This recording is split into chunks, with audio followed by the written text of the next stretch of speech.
Ça y est, on est tellement contents. J'espère que vous avez passé une bonne après-midi avec nous. La Crossmonaute a commencé à 14 h avec toutes les rétrospectives. Vous avez vu du Dofus, du Waven, de l'animation, de l'édition, du Dofus Touch.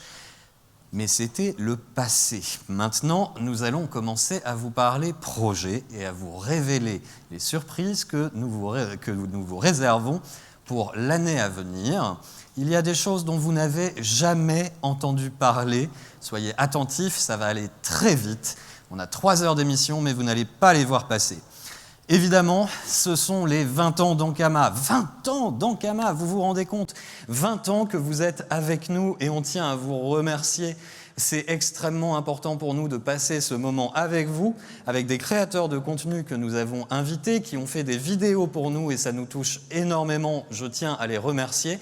Mais avant de se lancer dans cette prospective et de se projeter dans l'avenir avec vous, on a voulu revenir sur les 20 premières années d'Ankama et vous raconter un petit peu notre histoire à notre façon. Laissez-moi vous conter une aventure extraordinaire. À l'aube du siècle, un enfant rêvait d'un monde meilleur. Tu parles de toi, tiens. Il était déjà adulte, non ?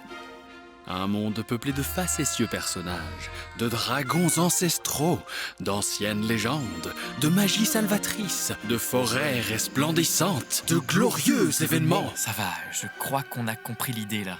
de monstres féroces et de batailles épiques. C'est vraiment un monde meilleur, ça ? Un monde où la quête des Dofus pourrait mener à la toute-puissance. Rien que ça. Non mais, sinon on parle des 20 ans d'Ankama, je te rappelle, pas des 20 ans de Dofus. Pour arriver à la création de ce monde, l'enfant aurait dû grandir et s'entourer de valeureux compagnons. 2 pour commencer, puis 200. Heureusement qu'ils ont choisi le nom quand il y en avait que 2. Des batailles, il aura dû en mener. La création d'une agence web, puis d'un jeu vidéo, d'un manga, d'un magazine, d'un dessin animé, d'un film. Quoi ? J'ai rien dit, là. Ankama était né. Et des années durant, ses rêves sont devenus réalité. Et c'est tout ? Bah ouais, c'est stylé. Donc on voit rien de ce qu'Ankama a fait pendant 20 ans. Je me disais qu'on pouvait se la jouer légendaire, tu vois. Un truc un peu poético-épique qui montre que le rêve peut devenir réalité, que chacun a la possibilité de réussir s'il s'en donne les moyens, que peu importe d'où l'on vient et où l'on... Bah, ou sinon, on balance juste une bande-annonce lambda avec des extraits badass et qui font hérisser les poils. Bah ouais.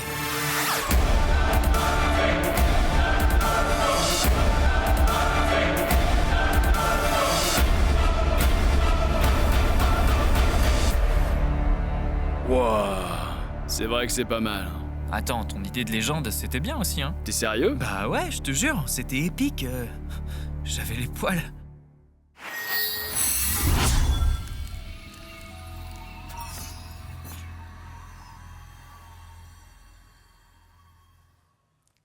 Bon, ça, c'était les 20 premières. On parle de la suite maintenant ? Et pour ça, vous savez qu'il y a un sujet avec lequel j'adore commencer, et c'est l'animation. L'animation, on a 2 gros sujets dont on veut vous parler, et peut-être une petite surprise. Mais d'abord, rappelez-vous, notre gros projet du moment, c'est ça.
Toujours la même émotion.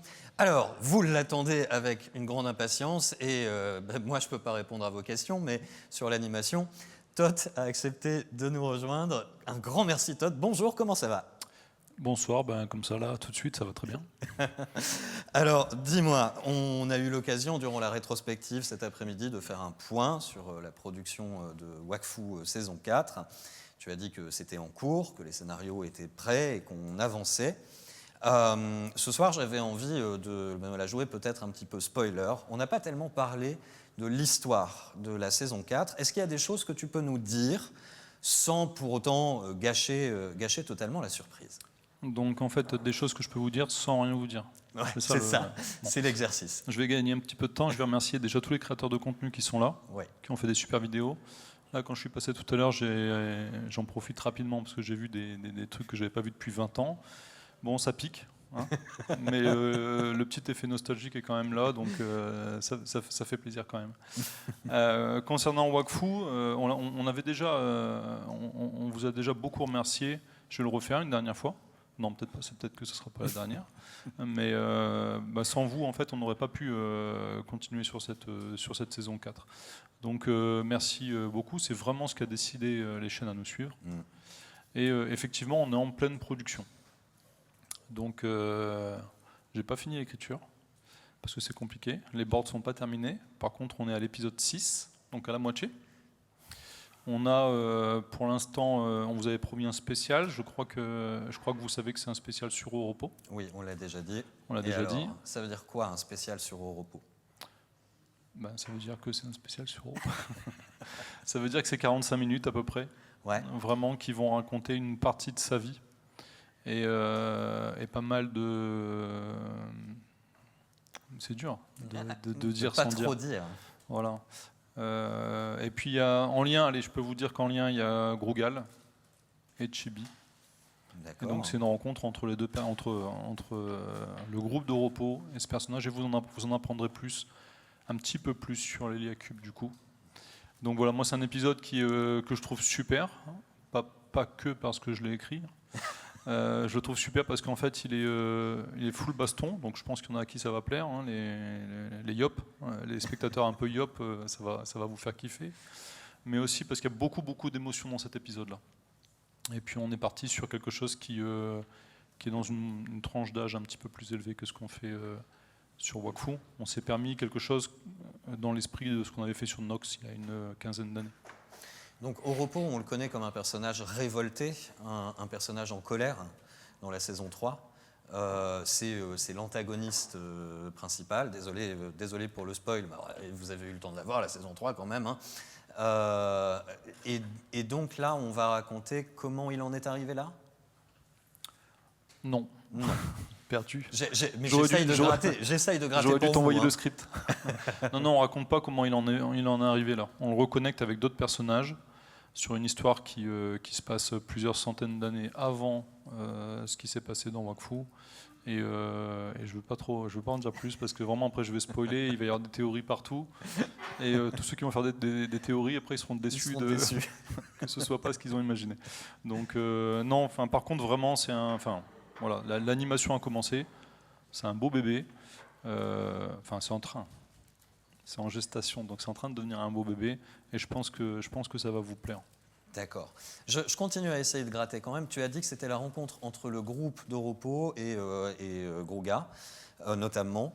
Ce groupe, c'est celui qu'on connaît, c'est la confrérie qu'on connaît dans la saison 3 ? Ouais, c'est la confrérie qu'on connaît. D'accord. Ça répond aussi à des questions que beaucoup de fans ont soulevées à la fin de la saison 3, notamment la connexion avec Ogress, la connexion avec Nox. D'accord. Donc ça répond pas mal de questions sur le sujet. Bon, alors on commence à avoir quand même quelques infos. Je vais te laisser tranquille sur Europo parce que je voudrais pas non plus... Ça va pas être plus facile sur Wakfu, hein, Allez, sur la saison 4. oui, mais je vais tenter ma chance quand même. Wakfu saison 4. Déjà, ma première question, c'est est-ce qu'on reprend directement après la fin de la saison 3 ? Complètement, oui. Ouais, on reprend complètement après. C'est même à la seconde près. D'accord. Donc, puisqu'en fait, on a quand même laissé un énorme cliffhanger.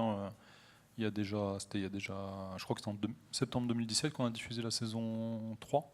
Alors donc la dernière séquence, c'était cette séquence Avec incroyable ce plan éloigné. où on commence sur le groupe avec des piliers qui sont cassés, etc. On se doute de où on est, mais je ne vais même pas le dire. Et on a un travelling arrière et on découvre effectivement cet environnement complètement dévasté. Ouais. Et on reprend directement là. D'accord. Mais voilà, j'espère que ça plaira parce que cette saison 4, on y met beaucoup d'énergie. Parce que là où je suis très content, c'est que pour le coup, France Télévisions nous suit aussi sur un vrai feuilleton.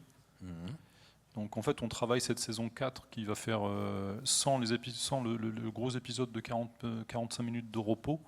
Ça va être 13 épisodes de 22 minutes. Et on le travaille vraiment comme un gros film cette fois. Oui, parce que tu avais expliqué qu'on avait eu un certain nombre de contraintes sur les saisons précédentes où, globalement, les chaînes n'étaient pas chaudes pour un contenu épisodique. Ils voulaient que chaque épisode fonctionne seul. Et là, cette fois-ci, ça va vraiment être une saga, un feuilleton. Ouais, là, on peut vraiment le jouer comme ça. Et ils ont des problèmes de diffusion, en fait, hein, tout simplement. Et ils préfèrent des épisodes, ce qu'on appelle des épisodes standalone, plutôt qu'en fait une arche narrative dont ils ne pourront pas déplacer les épisodes comme ils le veulent. Donc là, pour le coup, vu l'engouement, encore une fois, du Kickstarter, je crois qu'ils ont compris qu'ils ne nous arrêteraient plus. Et puis ils voient aussi que sur la saison 3, ça a quand même bien marché. Oui. Donc non, on va pouvoir le faire vraiment là comme un gros film. Donc c'est assez sympa à écrire. On a un budget qui est le même que sur la saison 3. Et donc qui nous permet de faire quelque chose d'au moins aussi quali. Et par contre, on va mettre plus de lieux, plus de voyages. Il y a plus de personnages. C'est là-dessus que je lutte vraiment à l'écriture pour le coup. Les borders, je t'en parle même pas. C'est qu'il y a beaucoup de personnages. Quand on sort de la fin de la saison 3, on se rend compte qu'on a entre 20 et 25 personnages à recaser. Et là, donc, les premiers épisodes, ils sont un peu difficiles. Alors, si je reprends cette image, la dernière image de la saison 3, il y a la confrérie du tofu qu'on connaît, mais il y a aussi d'autres personnages qui sont venus avec eux. Je pense à Black Bum, par exemple, qui apparaît là. Donc ceux-là, on va aussi les suivre sur cette saison-là. Tu as le droit de dire Joker, hein, si tu veux pas répondre. Mais j'en ai combien des Jokers aussi, c'est ça la question. Donc une infinité, c'est toi le chef. Tu sais, je vais pas trop. Si j'ai une infinité de Jokers, si j'avais su, j'aurais dit Joker pour la... Non, pas Joker, mais on va les suivre. Les personnages secondaires comme ça, qui étaient des antagonistes le temps d'un épisode, j'aime bien les garder parce qu'après, c'est quand même des persos qu'on peut réutiliser, faire revenir, et en fait, ils construisent le lore. Donc, je les adore. Mais on va pas tous les réutiliser parce que j'en fais venir des nouveaux dans la saison 4, forcément. Il y en a beaucoup, des nouveaux. J'ai notre border principal qui s'appelle Alex Ullman, alias Malek, si vous suivez les SI sur YouTube, qui trouve qu'il y a un des nouveaux persos, c'est le perso le plus badass ever qu'on ait développé. Et donc il en met des couches dans ses apparitions, et j'espère qu'il va vous plaire. Donc il y a plein de nouveaux bonhommes qui arrivent. Je peux pas m'empêcher, excusez-moi, là on est dans le privé, là c'est du private. Je peux pas m'empêcher de me demander si ce personnage dont tu parles, c'est celui dont tu m'avais parlé qui m'avait beaucoup ému. Oui, c'est lui. C'est lui. Ben, si tu savais comme je suis heureux d'entendre ça. Alors je vous explique. Je vais vous expliquer, mais sans rien vous dire. Toth m'a raconté. Essaye de pas pleurer cette fois parce que dans la caméra c'est bizarre. bizarre. Toth m'a raconté l'histoire d'un personnage qui est lié à un personnage qu'on connaît. Et il m'a raconté son histoire, et plus il me racontait cette histoire, ça y est, ça revient. Et plus il me racontait cette histoire, et plus j'étais ému. Et effectivement, j'ai fini par verser une petite larme. Et entendre que Malek se focalise dessus et que tu vas lui donner une énorme importance, je ne pourrais pas être plus heureux. Donc je suis ravi. En fait, c'est un perso qui se met à exister tout seul, et c'est vrai que c'est super sympa de... Moi, c'est un vrai plaisir que j'ai quand on écrit et quand on construit les choses comme ça avec les artistes, et qui apportent aussi énormément sur le design, sur la mise en scène. Ils apportent vraiment beaucoup de choses. Et quand l'idée de base commence à prendre forme et qu'elle est embellie et qu'elle est boostée, et que je commence à voir les premiers travaux arriver, c'est vrai que c'est là que je me dis qu'on fait le plus beau des métiers. Je vais te reposer une question que je t'ai posée dans la rétrospective, c'est les délais. On vise quoi? Épisode au repos et le reste de la saison, c'est quoi?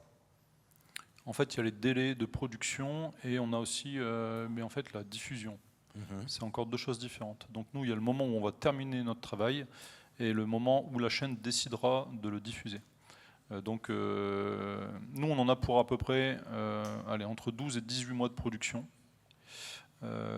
L'animation a commencé, tout est dans le pipe, donc maintenant ça va vraiment défiler assez vite. Donc logiquement, on sera bien dans les temps de ce qu'on a annoncé au niveau du Kickstarter. On avait quand même pris une marge pour pas décevoir. Donc on avait dit annoncer 2024. On avait dit je pense 2024. qu'on sera en 2023. D'accord. Sauf mauvaise surprise et retard de diffusion. Mais en tout cas, nous, on aura terminé largement en 2023. Je veux discuter avec la chaîne pour pouvoir vous présenter en fait l'épisode spécial avant. Donc j'aimerais qu'on fasse une OP. Et si on peut le diffuser et vous le montrer soit fin 2022, soit début 2023, ce serait super. Ce serait un super cadeau de Noël pour 2022 quand même. Et je pense qu'ils seront OK. Bon, je mets de côté le sujet Wakfu, mais pas le Cosmos. On parlait de cadeaux de Noël. Tu m'as parlé l'autre jour d'une surprise qu'on voudrait faire à nos fans. Là aussi, on ne va pas en dévoiler trop, mais j'avais quand même envie qu'on en parle un petit peu. On a un autre projet à côté de Wakfu, fait par une petite équipe à côté, mais qui pourrait faire plaisir aux gens. Mais en fait, là, ça vaut le coup de peut-être dire un petit mot sur l'aspect transmédia de la société. Parce que, comme vous le savez, comme tous ceux qui nous suivent le savent, et certains même qui nous le reprochent, qui nous disent arrêtez de faire de l'anime, mettez tous les sous, toutes les ressources dans Dofus. Bon, le truc, c'est que l'ADN d'Ankama, en fait, c'est sa créativité. Oui. On a beaucoup de créatifs, on est tous plus fous les uns que les autres, et on a besoin de produire, et on a aussi besoin de voir des nouvelles choses. Si Dofus on est là aujourd'hui, si on fait un Waven, si on fait du film, c'est aussi parce qu'on s'alimente, et en s'alimentant et en travaillant comme ça, on ne se fatigue pas. On arrive à se motiver en continu sur le même univers. Ça fait partie de notre façon de travailler et en fond, c'est pour beaucoup notre raison d'être.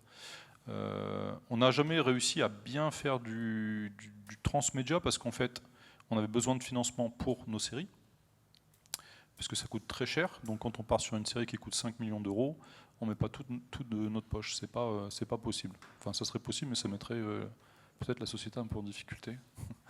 Et donc, on évite ce genre de choses. Donc, on a besoin de partenaires.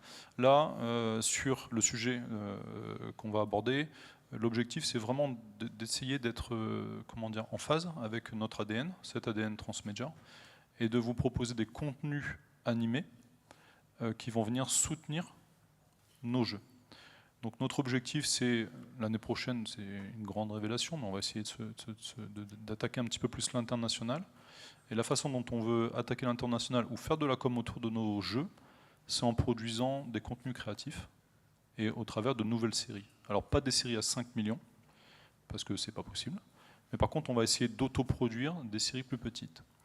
Donc la première dont tu veux que je parle... Qu'on ne va pas nommer. Tu m'as repris au bon moment, parce que moi j'allais tout balancer. Tu vois, Allez, des fois, Logan, je à dois rien l'habitude, dire. je le retiens en permanence Okay. aussi. Je dis non, Logan, tu peux pas dire ça. Donc la série dont on ne doit pas citer le nom, c'est une série de 7 épisodes de 10 minutes qu'on veut vous présenter pour fin d'année prochaine. L'idée, c'est un épisode toutes les semaines. Et puis en fait, on aura énormément, au niveau de la thématique de nos jeux, ça sera lié avec cette mini-série. À la fin, ça pourrait être regardé comme un long métrage de 70 minutes. Donc on est sur des budgets plus bas, mais sur des jolis projets où on va se permettre des folies déjà. À l'écriture, on se permet des folies. Je tiens à dire que c'est pas parce que je vois les choses arriver grosses comme un camion. C'est pas la même équipe que Wakfu. Oui. Donc ça va pas empiéter sur Wakfu. Il y a un petit peu de personnes qui bossent et sur Wakfu et sur Lance Dur en pré-production. Mais en termes de production, on va avoir des équipes différentes. Alors à l'origine, tu avais imaginé ça comme une web-série. Ce ne sera pas forcément le format final, mais à l'origine, c'est ça. C'est 10 épisodes de 7 minutes qui vont raconter une histoire complète avec des personnages inédits. On est dans le monde des 12, mais on est sur quelque chose qu'on n'a jamais raconté avant. L'objectif, si ça marche, c'est 7 épisodes de 10 minutes, pas 10 de 7. Oh. Attention, Attention, soyons précis. Il ne faut pas se planter.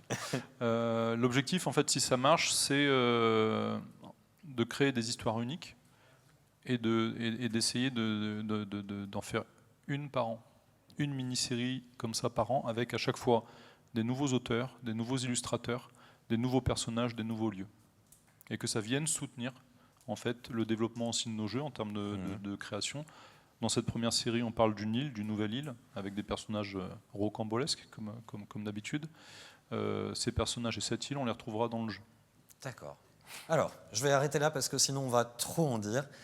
On a une actualité qui arrive là. Alors, premièrement, j'espère que ça vous fait plaisir de savoir qu'on a ces nouvelles histoires qui arrivent dans le monde des 12. Mais il n'y a pas que le monde des 12 chez Ankama.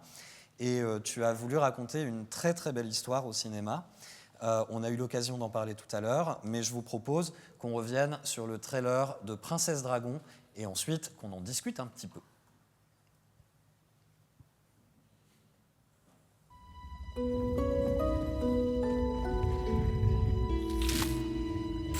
Zéphyr. Rock. Accueillons à présent votre cadet. Mais c'est une humaine.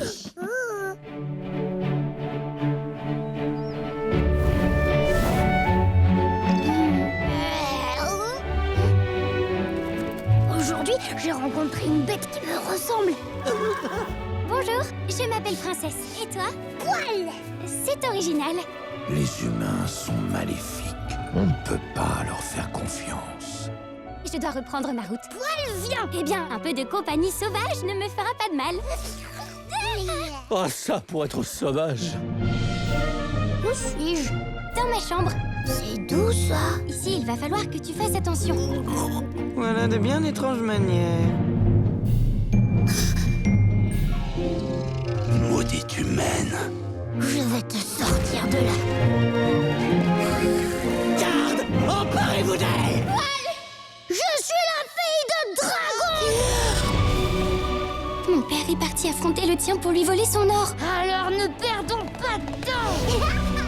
Princesse mérite d'avoir une amie aussi exceptionnelle que toi. Prends soin d'elle.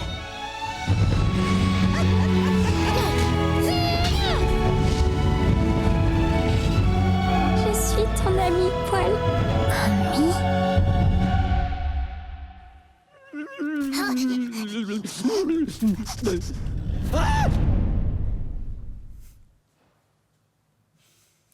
On l'a attendu tellement longtemps, cette bande-annonce. Raconte-nous une nouvelle fois ce pitch. C'est quoi l'histoire de Princesse Dragon? L'histoire de Princesse Dragon, c'est l'histoire avant toute chose d'un dragon qui ne peut pas avoir de bébé, qui est assis sur un tas d'or. Il ne peut pas avoir d'enfant. Il fait un pacte avec une sorcière qui lui permet qui lui donne 3 œufs, 3 graines qui se transforment en 3 œufs. Et des 2 premiers œufs sortent 2 dragonnets. Dragono, bébé dragon. Enfin, Zéphyr. J'ai jamais su, hein, un jour je saurai. On n'est pas si loin de Dofus, il y a des dragons, des œufs de dragons, bon voilà, hein, le mec qui manque un petit peu d'imagination au fond. Et des 2 premiers sortent donc 2 petits dragons, et du 3e œuf c'est une petite fille. Et Dragon déteste les humains, parce que les humains ils passent leur temps à essayer de lui piquer son trésor, donc ça se passe pas bien entre lui et eux. Il veut s'en débarrasser, mais il se rend compte qu'elle crache du feu. Et il se dit, bon, elle a une sale tête, mais c'est quand même un peu un dragon. Elle a un cœur de dragon. Elle a un cœur de dragon. Donc voilà, ça c'est le pitch. J'en dis pas trop plus. Hein. C'est le démarrage, on va dire. On peut quand même dire qu'elle va rencontrer quelqu'un qui lui ressemble finalement. Et qu'elle a grandi dans une famille qui ne lui ressemblait pas. Et tout à coup, rencontrer quelqu'un qui lui ressemble, ça va un peu la bouleverser. Et donc là, on a la moitié du film. Là, voilà, je vais jusqu'à la fin, on fait quoi? On fait comment? On peut y aller, c'est parti. Comme ça, vous n'aurez pas besoin de venir le voir au cinéma. C'est ton affiche, excuse-moi, c'est quand même visible. Donc, c'est un très très beau conte, je vais le dire. J'ai eu la chance de voir déjà 3 fois ce film, et à chaque fois, je suis touché par des choses différentes. C'est très très riche. La musique est magnifique. Et l'histoire, je pense, peut toucher tout le monde. Cette notion de conte, elle était importante pour toi dans ce film? C'était important dans le sens où, vous savez, le dessin animé aujourd'hui, pour enfants, au cinéma, c'est assez compliqué. C'est très compliqué parce qu'en fait, il n'y a quasiment plus de place pour l'animation traditionnelle. On n'a plus que des gros blockbusters à 150 millions qui mettent autant en marketing, et c'est très très difficile d'exister à côté de ça. Oui. Je mets même de côté l'histoire Covid. Parce que déjà que c'était compliqué avant, alors là c'est encore plus compliqué. Et donc dans cet esprit-là, effectivement, c'était pour moi important de rester dans le traditionnel, autant dans le dessin que dans la narration, dans le scénario. Et pour cette raison, oui, c'était important je voulais créer un conte. D'ailleurs, on a dans les premières critiques un des journalistes qui a dit il y avait longtemps qu'on n'avait pas entendu « Il était une fois ». Oui. Donc ça, c'était complètement souhaité. Très important que ce soit au niveau du visuel et de l'histoire, même si c'est un conte original. Alors on a cette ambiance graphique un petit peu aquarelle, avec un contraste entre l'aquarelle, la simplicité des dessins des personnages, et puis le côté monumental du dragon. Le dragon, il est traité un petit peu différemment. Pourquoi ce choix? Le dragon a été réalisé en 3D. Donc je disais du mal de la 3D tout à l'heure. C'est pas que j'ai quelque chose contre la 3D en fond, c'est juste que je trouve qu'il n'y a plus que ça, donc c'est ce qui me rend un peu triste. Mais le dragon a été réalisé en 3D, c'est le seul élément 3D qu'on a dans le film, parce qu'en fait il était justement tellement grand qu'on l'a traité comme un décor. Et pour le traiter comme un décor, tu parlais de décor à l'aquarelle, il fallait qu'on lui mette une texture aquarellée, pour qu'on voit ses écailles, pour qu'on voit les formes, les motifs qu'il a à l'intérieur. Et ça, on ne pouvait pas le gérer en animation traditionnelle. Donc on l'a fait en 3D, on a mis des plaques, des textures par-dessus. Et après, à la 3D, on lui a un peu cassé la gueule en coupant des frames. Ce qu'on appelle des frames, c'est des images, pour ralentir l'animation et donner au dragon une apparence, en fait, une animation très 2D. Donc on a torturé les logiciels et torturé les ordinateurs pour les forcer à donner une impression imparfaite, là où habituellement c'est très très lisse.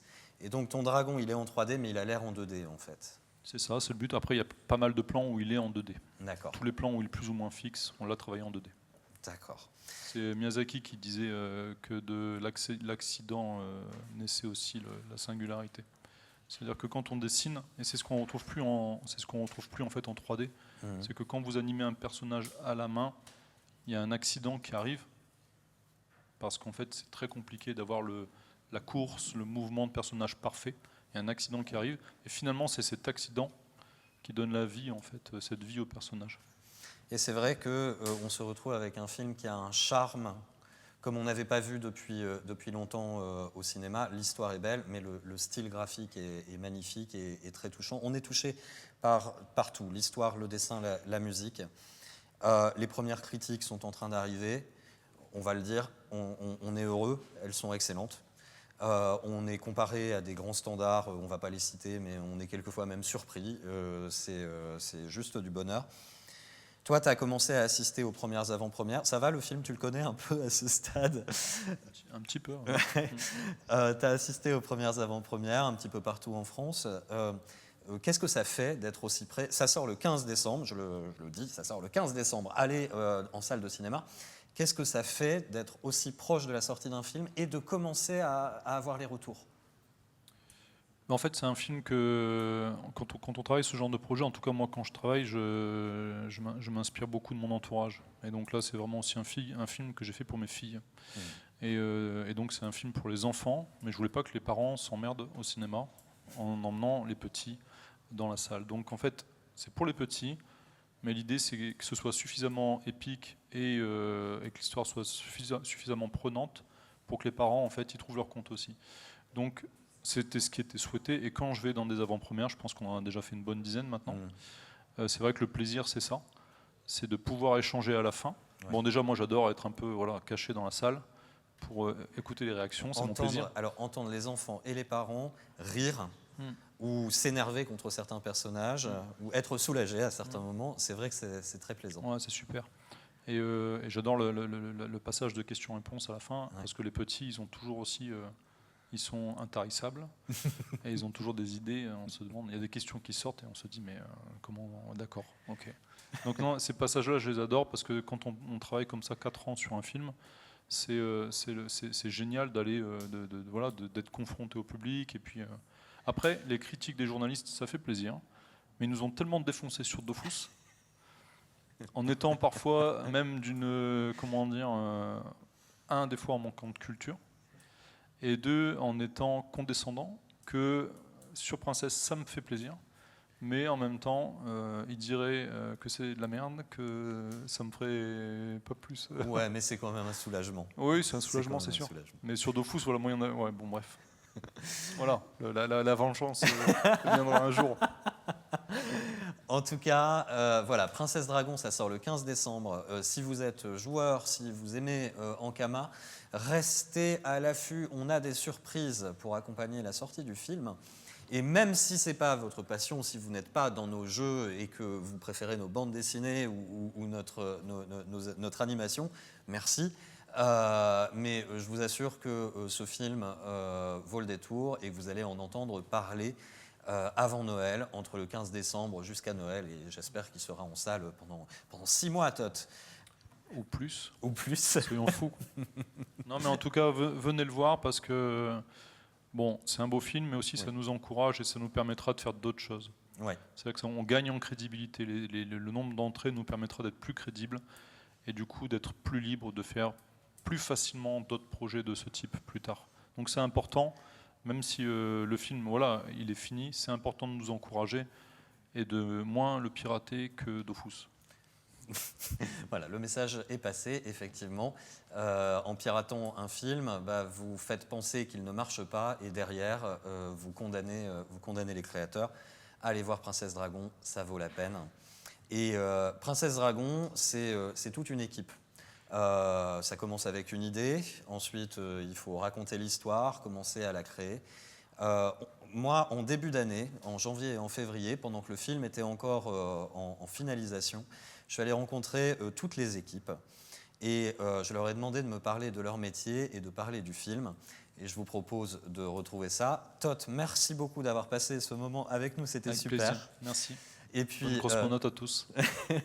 Et puis, allons à la rencontre de cette équipe. Voyons un petit peu à quoi ça ressemble, la création d'un film. À toutes.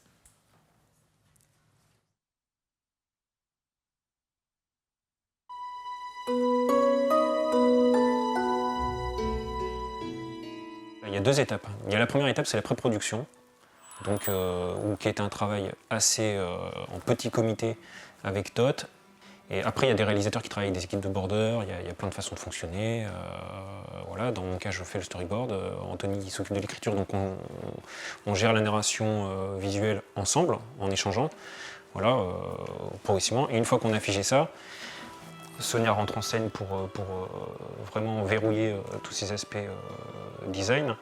Et on a avancé après sur la pré-production pour vraiment essayer de chercher le look final. On avait fait des petits visuels qui ont servi un petit peu à donner une intention générale. Donc on était parti sur des intentions d'un style un petit peu aquarellé, avec réalisé sur Photoshop, mais avec ce genre d'approche traditionnelle. Et voilà, à ce moment-là, on doit essayer de déminer les problèmes, de définir quel va être le look des personnages, de commencer à poser un petit peu l'animation, commencer à bouger la question du trait. En fait, il y a toute une chose là où pour le coup, ce sont des discussions collectives, où on pose ces aspects-là. Et une fois qu'on a mis tout ça en place, on lance la production. Donc là, c'est les équipes. Et donc qui, tour à tour, vont fabriquer tout le film.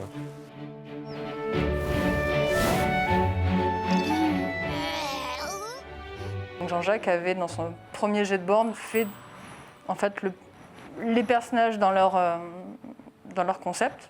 Il y avait, mais chaque perso avec plus ou moins 10 versions, un peu lui-même plus ou moins proche et tout. Donc à un moment donné, quand il fallait passer à l'étape d'après, la main pack, il y a eu, on s'est posé avec Jean-Jacques et puis on a fait OK, on a regardé le board et essayer de voir pour chaque perso en fait de finaliser, de figer sa forme définitive dans son design. Enfin, c'est le taf du caractère design, c'est on a un caractère qui est écrit et comment lui donner la forme la plus essentielle, qui transmette ça quoi. Alors tout est là-dedans, donc c'est vrai que c'est super important que quand il y a un détail, il n'est pas là gratuitement, il n'est pas là pour faire joli, il a un sens quoi. Et en mise en scène, c'est pareil, un plan dit quelque chose, il doit, ce qui n'est pas dit en mots doit être véhiculé par un son, par une composition. Bonjour, je m'appelle Princesse. Et toi? Poil!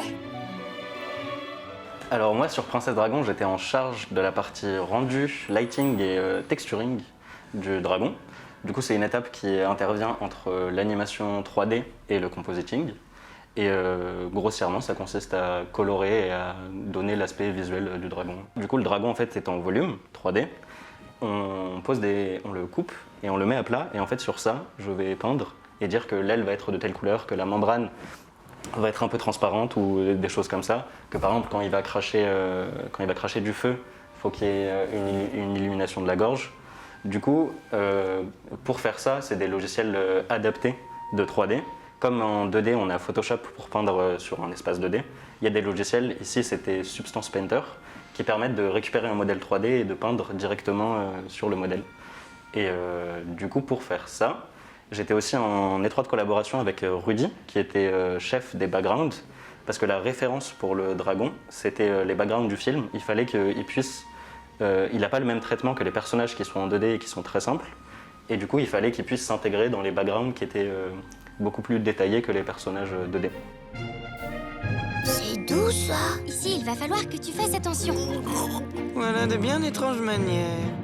Moi, je suis assistant animateur. Donc en fait, on récupère les plans animés par les animateurs qui sont quand même encore assez esquissés, on va dire. Et nous, on s'occupe vraiment de les mettre au propre. Et puis après, en fait, de compléter l'animation qui, des fois, est laissée un peu, parce que c'est une charge de travail qui peut être laissée aux assistants animateurs, pour permettre une meilleure fluidité dans l'animation. Je m'occupe de la partie colorisation, donc coloriser les images qui ont été clinées et également apporter les dernières retouches quand il faut, les petites rectifications avant le compo. Au niveau du compositing, nous on va venir récupérer les éléments, donc fournis par les équipes précédentes et aussi donc par le FX, prendre justement donc le décor, l'animation du dragon, éventuellement des autres personnages, plus les FX, et on va venir comme ça donc se servir de tout ce qui nous a été fourni, de cette espèce de kit en fait, pour fondre les éléments les uns avec les autres, faire en sorte que plutôt que d'avoir un décor, une animation, un FX, on les mette ensemble vraiment pour obtenir une image qui est crédible et qui fonctionne ensemble comme si elle avait tout le temps, comme si tous les éléments n'avaient formé qu'un. Moi, je viens après l'animation des personnages. C'est pas moi qui m'occupe du dragon, c'est pas moi qui m'occupe des décors, mais par contre, les flammes, c'est moi qui vais les rajouter. Et je vais les dessiner donc image par image. Juste, on va utiliser des logiciels quand même pour nous assister, mais ça reste une technique finalement très traditionnelle où on dessine image par image, l'une après l'autre, dessin par dessin. Et exactement comme les personnages en fait de ce film qui sont animés avec la même technique.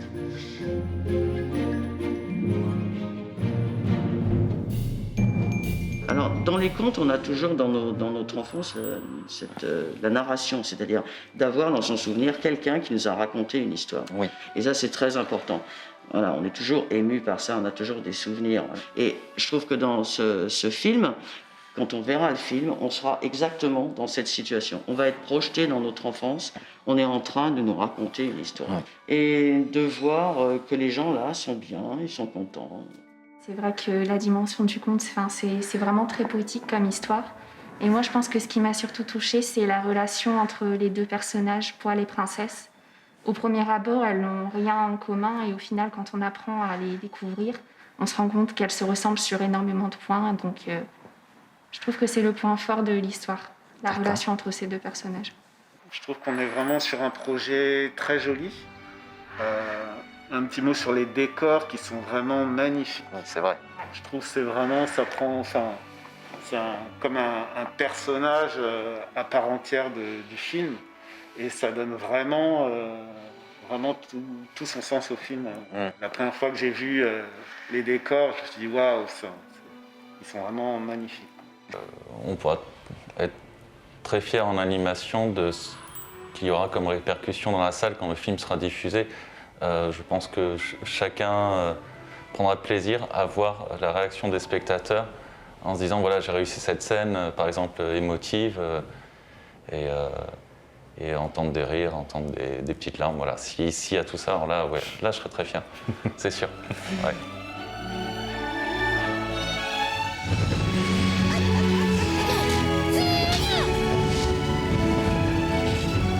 Je suis ton ami Poil.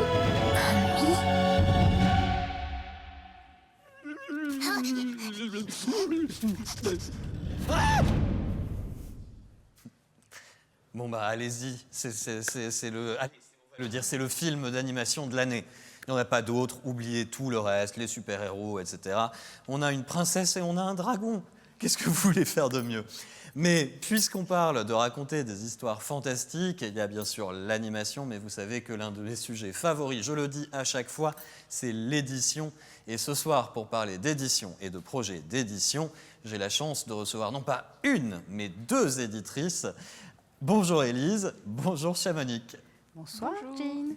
Alors, on disait tout à l'heure qu'on avait sorti en 2021 35 volumes, 35 œuvres. On va en sortir combien en 2022? Eh bien la même chose.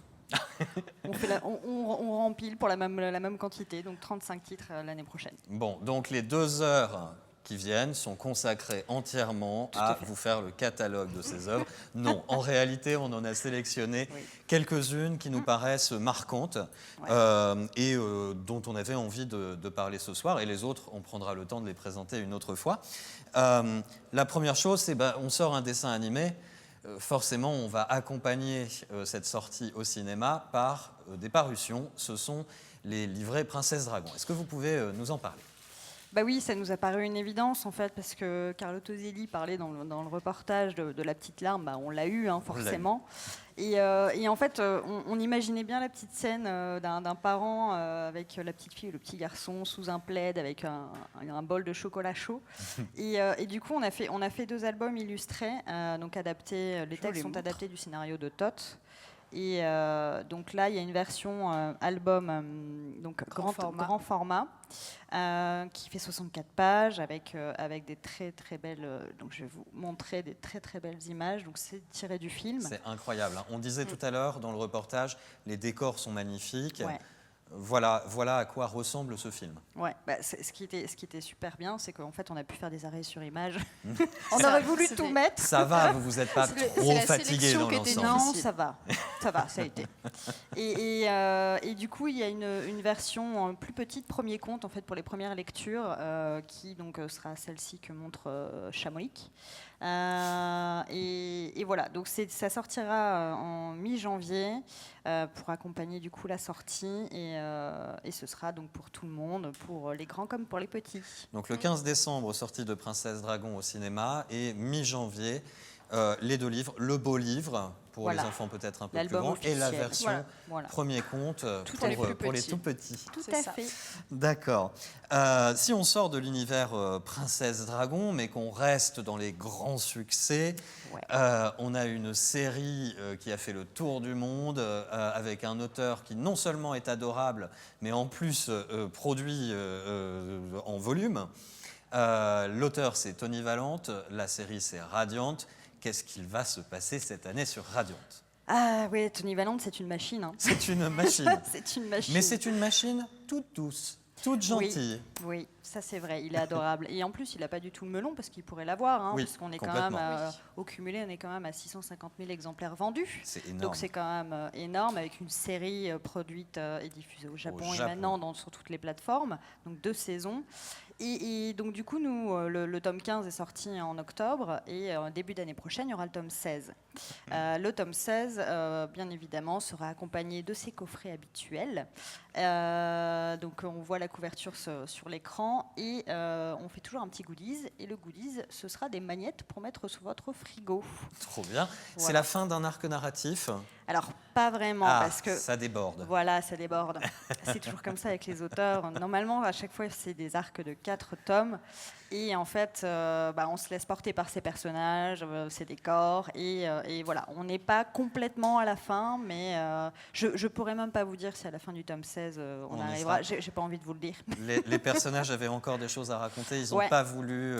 c'est surtout qu'il y a vraiment une kyrielle de personnages là, depuis le tome 15. Donc d'ailleurs, je vous conseille de relire le tome 14 avant de lire le tome 15. Parce qu'effectivement, il y a énormément de personnages. Donc, on retrouve tous ceux du début, mais il y en a plein de nouveaux et des toujours aussi incroyables au niveau du design et du caractère, en fait. Donc, tome 16 de Radiant, plus coffret, éventuellement, et les magnets pour aller sur le frigo ou ailleurs. C'est quand? C'est en janvier? Alors, j'aimerais bien que ce soit en janvier. Non, ce sera probablement mars. C'est mon anniversaire, ça me va aussi. Oui, 23 mars, je le dis. Bah écoute, on sera pas loin. Eh ben, écoute, nickel. C'est en train de me passer un message subliminal pour avoir un coffret, c'est ça? Voilà, c'est bien ça. Dans ce cas, moi aussi, c'est en mars. Ouais, mais toi, c'est début mars. Ah. Donc, bon, c'est trop tard. Ok, donc ça, ce sont des choses qu'on connaît bien, qui font plaisir à tout le monde. Maintenant, on va parler de choses un petit peu plus inédites. Vous m'avez présenté un volume. Lorsque vous avez commencé à m'en parler, je me suis dit, c'est une histoire qu'on connaît. Et puis, plus on en parlait, plus je me disais, mais c'est aussi quelque chose qui nous préoccupe tous, qui est dans l'air du temps. Et ensuite, quand on est allé au bout de la conversation, je me suis dit, il y a quelque chose de différent, il y a une approche intéressante. Ça s'appelle Unfollow. Chamonix, est-ce que tu peux nous dire un peu ce que c'est que Unfollow? Oui, bien sûr. Alors, là, on peut voir la couverture, donc avec le personnage principal. Donc, Unfollow, c'est un roman graphique. Donc, pas une BD dans le sens où, en fait, on n'a pas de bulle de BD. C'est vraiment du texte et les dessins traditionnels de l'auteur. Donc, Unfollow, en fait, c'est un conte moderne, un conte sur l'écologie et sur l'influence des réseaux sociaux aujourd'hui, sur la puissance des réseaux sociaux aujourd'hui. En fait, on va suivre donc le petit garçon Earthboy, qui au début de l'histoire a 7 ans. Il est adopté par une famille d'accueil. Et en fait, il récupère tous les animaux morts pour les cacher sous son lit. Donc forcément, sa maman adoptive, elle pense que c'est un peu bizarre. Oui, c'est donc sympa. elle l'emmène voir un psy et en fait, le petit garçon va raconter au psy qu'il est aussi âgé que la planète Terre et que ce qu'il voit de l'être humain et de ce qu'il a fait de la planète est juste horrible. Donc on se reconnaît beaucoup dans ces discours-là. Et en fait, il va bien comprendre vite que les réseaux sociaux vont être le meilleur moyen d'atteindre les gens. Et donc il va créer des chaînes YouTube, des Patreons. Il va vraiment se créer une personnalité sur les réseaux. Et il va aller jusqu'à en fait créer une application qui va permettre de réveiller les consciences écologiques des gens. Donc, jusque-là, tout va bien. C'est un bien. message écologique, positif. Faites attention à la planète. C'est pas bien de faire des choses mal. Et c'est à ce moment-là que je me suis dit, oui, c'est une histoire finalement qu'on connaît. Sauf qu'il y a un petit truc en plus, c'est qu'il est finalement humain.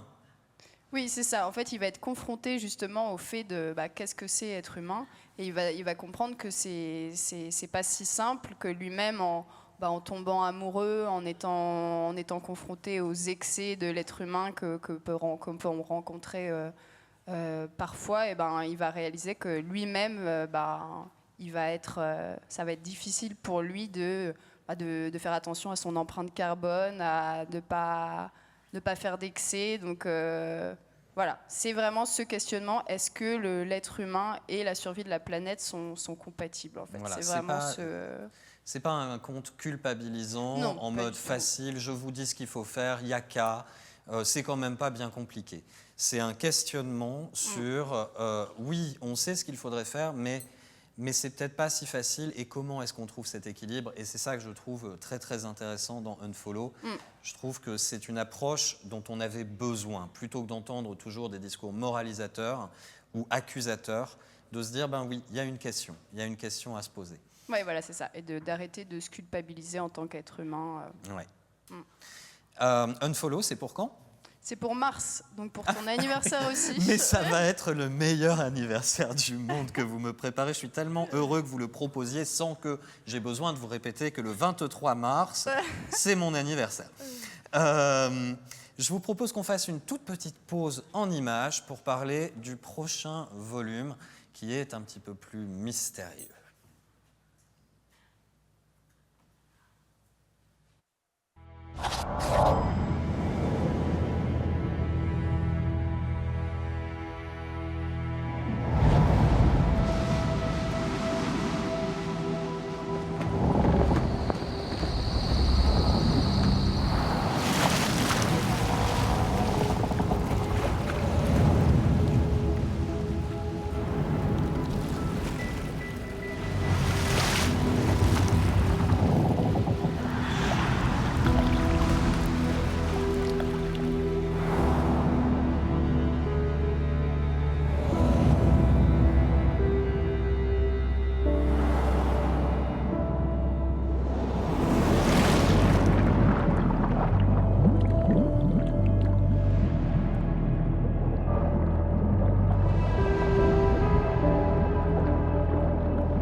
Adlivoun. Alors Adlivoun, pour les personnes qui nous suivent depuis un moment, ils reconnaissent probablement ce style graphique très particulier qui est celui de l'auteur de Clinton Road. Tout à fait. Mais cette fois-ci, on est évidemment dans une histoire totalement différente. C'est quoi Adlivoun? Alors Adlivoun, déjà oui, parce que le titre est pour beaucoup compliqué à prononcer, donc on dit bien Adlivoun. Et en fait, c'est un terme inuit et ça signifie en fait c'est comme le purgatoire chrétien, mais dans la mythologie inuite. Donc pourquoi Adlivoun? En fait, je vais vous pitcher un peu l'ouvrage. Pitch, vas-y, Allez, Chamonix, je pitch. Pitchons. Donc en fait, on est au 19e siècle, en 1847 exactement. C'est vraiment l'époque des explorations dans les territoires polaires. Donc c'est vraiment tiré d'un fait réel qui veut que 2 navires britanniques, donc l'Erebus et le Terror, étaient partis, en fait, envoyés par les autorités britanniques pour aller découvrir une nouvelle route en Arctique, sauf qu'ils ne sont jamais revenus. Donc il y a eu beaucoup de légendes qui ont émané de ce fait-là. Il y a notamment eu un roman de Dan Simmons qui s'appelait Terror, et une série aussi qui s'appelait The Terror, que je recommande chaudement aussi, qui racontait justement qu'est-ce qui s'est passé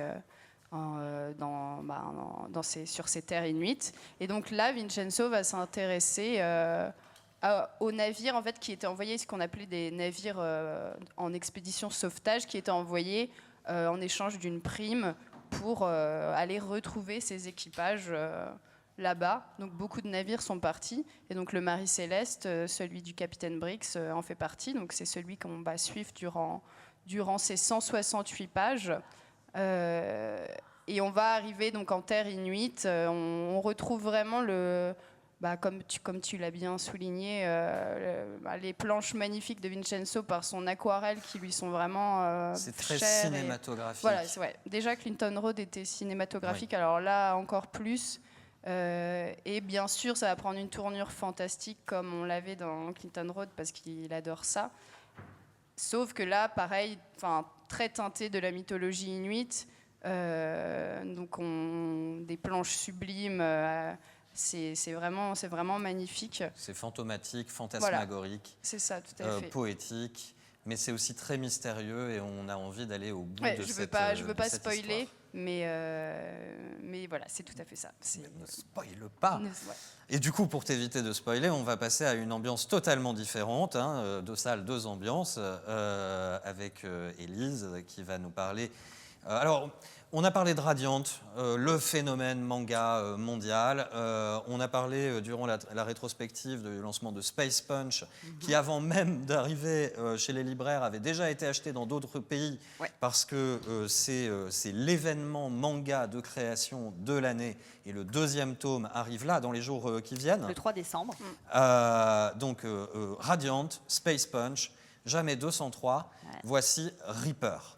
Est-ce que tu peux nous dire ce qu'est Reaper ? Eh ben, Reaper, c'est un shonen. Donc on reste dans les purs codes de shonen qu'on connaît à travers les grands classiques du shonen, hein, donc Dragon Ball, One Piece, tout ce que vous voulez, dernièrement My Hero Academia, Radiant bien évidemment. Donc c'est dessiné par Geronimo Cejudo, dit Géro, qui en fait aborde, on reste un peu dans une thématique de catastrophe, tout ça, et de confinement aussi, vous allez comprendre pourquoi. En fait, c'est l'histoire de la planète qui a vécu un énorme cataclysme et où sur la planète, l'air est devenu totalement irrespirable et des créatures hostiles ont fait leur apparition, ce qui a poussé en fait les derniers survivants à se retrancher, à se confiner dans une tour de fortune, dans laquelle en fait des survivants sont formés pour devenir des volontaires qu'on appelle les Reapers. En fait, les Reapers, c'est des super éboueurs. C'est ça. C'est des éboueurs avec des super pouvoirs, enfin des éboueurs avec des super tenues en tout cas, qui sont là pour sauver la planète. C'est ça. Leur but, en fait, effectivement, c'est de trouver un nouvel Éden, puisque du coup, ils sont confinés dans cette tour de fortune qu'on appelle le Bosquet dans Reaper.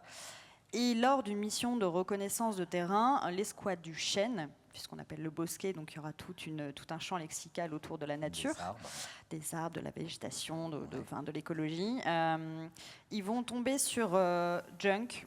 Donc je vais vous montrer sa petite tête. Il est là, à gauche. Et en fait, c'est un jeune garçon hyper enthousiaste, hyper sympatoche, qui en fait, lui, il respire l'air comme toi et moi, là, actuellement. Et ça, c'est impossible. Et c'est impossible, parce que normalement, les Reapers, en fait, ont un système de masques. Donc là, on les voit pas, en fait, parce qu'ils ont, en gros, la zone est saine. Mais sinon, ils ont un masque qui... Un respirateur. Voilà, tout à fait, qui leur permet de respirer.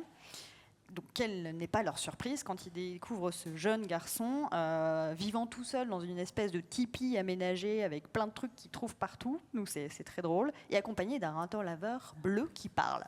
Et qui pète. Et qui pète quand il est stressé. Parce que c'est important tout de même. Ouais, tout à fait, c'est important. Donc, le raton laveur bleu qui parle et qui pète, c'est la sensation de l'année, je pense qu'on peut le dire. C'est Crappy, il s'appelle Crappy. Je pense que ça va être notre personnage favori à tous. C'est le petit familier. Donc ça, c'est Reaper. Ouais. Le tome 1 arrive quand ? Alors, il arrive en juin et on aura un tome tous les 6 mois, donc il y en aura un aussi en fin d'année de l'année prochaine. D'accord, ma fête, c'est en septembre. D'accord, très bien. Le 21 septembre. Moi, j'avais aussi envie qu'on parle d'un univers un petit peu à part qui s'appelle les Kumos. Vous savez que chez Ankama, on lance des univers. On l'a déjà dit, on est une entreprise transmédia, on raconte des histoires, mais pour raconter ces histoires, on a besoin d'univers. On a un auteur, un artiste, un dessinateur incroyable qui s'appelle Thomas Romain, qui s'amusait à prendre les dessins de ses enfants et à leur donner vie. Donc il reprenait les dessins de ses enfants et il les reprenait en mode sérieux en disant « Ok, et en vrai, ça donnerait quoi ?» Et un jour, ça a donné les Kumos. Les Kumos, ce sont des petits personnages à 3 jambes, ça ne doit pas être facile pour marcher, mais qui sont liés à la nature. Alors on a des Kumos des nuages, des Kumos des rivières, des Kumos des volcans, et ils habitent sur un monde vivant, un monde pensant, mais un monde qui est attaqué par la corrosion. La corrosion, c'est la corruption, la pollution. Et ces petits personnages vont donc devoir dépasser leurs différences, s'allier pour essayer de lutter contre cette corrosion. C'est un univers totalement inédit qui est créé par Thomas Romain. Et cet univers, nous allons l'explorer de plein de façons différentes. La première façon, ce sera bien sûr une bande dessinée, mais une bande dessinée avec une petite surprise, une petite originalité qu'on ne va pas dévoiler aujourd'hui. Surprise. Mais cet univers, on vous le racontera petit à petit au cours de l'année et on vous expliquera ce qu'on va faire. Mais croyez-moi, c'est un univers complet, fascinant, qui va parler à tout le monde et avec beaucoup de couleurs, vous pouvez le voir, beaucoup de joie. On a hâte de vous en dire plus. en attendant, puisqu'on parle de choses colorées, on va parler de Guns and Gremlins, qui est très très différent. Alors, on va être très rapide sur Guns and Gremlins, parce qu'il faut qu'on aille vite. Mais globalement, c'est quoi? Alors, Guns and Gremlins, c'est le nouveau one-shot du duo Asteda au scénario qui a sorti récemment Frank Lee, donc là qui est sorti en novembre, et Tristan Evin, qu'on retrouvait dans Doggy Bags, dans un ancien Doggy Bags. Donc Guns and Gremlins, en fait, ça reprend, ça se situe en fin de Seconde Guerre mondiale, en fin 1944, pendant le conflit américano-japonais. Et on va suivre donc le pilote Hamada, qui est sur la couve au milieu. Il est pilote donc pour l'aviation japonaise, et il réalise bien qu'ils sont en train de perdre la guerre, ce qu'il confie à son chef, à l'amiral Onishi. Sauf que l'amiral Onishi doit trouver une solution pour sortir de ce conflit, et donc il trouve comme solution d'envoyer 4000 kamikazes se faire exploser sur les porte-avions américains. Donc, voilà, les kamikazes, c'était des pilotes qui s'écrasaient sur l'adversaire. Volontairement sur l'adversaire pour créer des dégâts tout en sacrifiant leur vie. Sauf que comment est-ce qu'on convainc des pilotes sains d'esprit d'aller s'écraser sur les ennemis? C'est ça. Donc c'est pour ça que Aseda, il a eu la bonne idée de reprendre le gremlin, qui est vraiment identifié dans la pop culture comme un petit animal terrible. Sauf que là, il va vraiment se baser sur l'origine des gremlins, parce qu'en fait, il faut savoir que les gremlins, à la base, dans la légende, c'est tiré de l'aviation britannique, et c'était vraiment des petits, les pilotes les appelaient les petits lutins maléfiques, qui allaient détériorer les moteurs d'avion et créer des pannes. Et donc là, il utilise le gremlins, justement, l'amiral, il se dit, on va aller mettre des cocons de gremlins dans chaque avion, pour être sûr qu'une fois que l'avion sera en vol, le pilote n'aura pas de choix que de mourir, puisque le gremlin l'aura bouffé. Se réveille, il terrifie le pilote, et ça y est, c'est fini. Donc c'est à la fois une histoire de guerre, d'aviation, mais aussi une histoire de famille, parce qu'il y a en parallèle l'histoire de Rico, la petite fille qui est restée sur la base et qui est très inquiète pour son père. Donc c'est extrêmement émouvant, et puis c'est très historique aussi. Puis c'est plein de références à la pop culture. D'accord. C'est historico-fantastique. C'est ça. Et ça sort en septembre. Septembre. Ma fête. Pas oublié. Bon, on a parlé de toutes ces parutions. On a de l'écologie, on a des thèmes qui peuvent être graves. Ankama, c'est aussi une entreprise qui sait parler des sujets graves, des sujets importants. Le mystère, les choses spectaculaires, les explosions. Et moi, je vous propose que pour le prochain volume, on passe directement au trailer.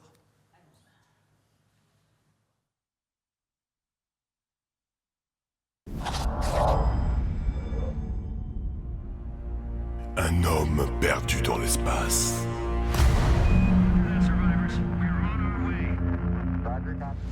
Une série de meurtres inexplicables. Une guerre opposant l'homme aux machines. Une Miss régionale déguisée en papillon qui plane dans les airs aux côtés d'un petit groupe de colombes peintes en rose fuchsia.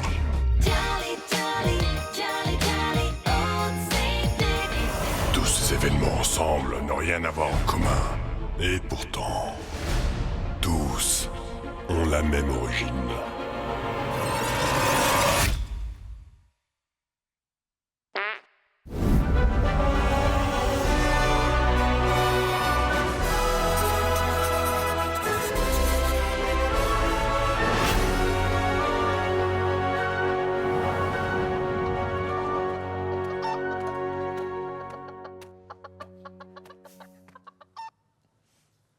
Voilà, on est dans les sujets graves, les sujets d'actualité, les sujets qui frappent. Élise, est-ce que tu peux me dire 2 mots sur ce volume fondateur? Vous en rêviez, on l'a fait, j'ai envie de dire. Non, en fait c'est un grand classique de l'humour, mais pour beaucoup, en fait, ça reste une inconnue. Et en fait, dans les faits, une personne sur 4 a déjà effectué un tir sur mon doigt. Donc, à l'échelle d'une petite ville de 4880 habitants, en fait, ça équivaut à 1220 représentations de la blague. Donc, c'est énorme. On est sur une approche scientifique. Tout à fait, mais c'est des faits véridiques, c'est vraiment vérifié.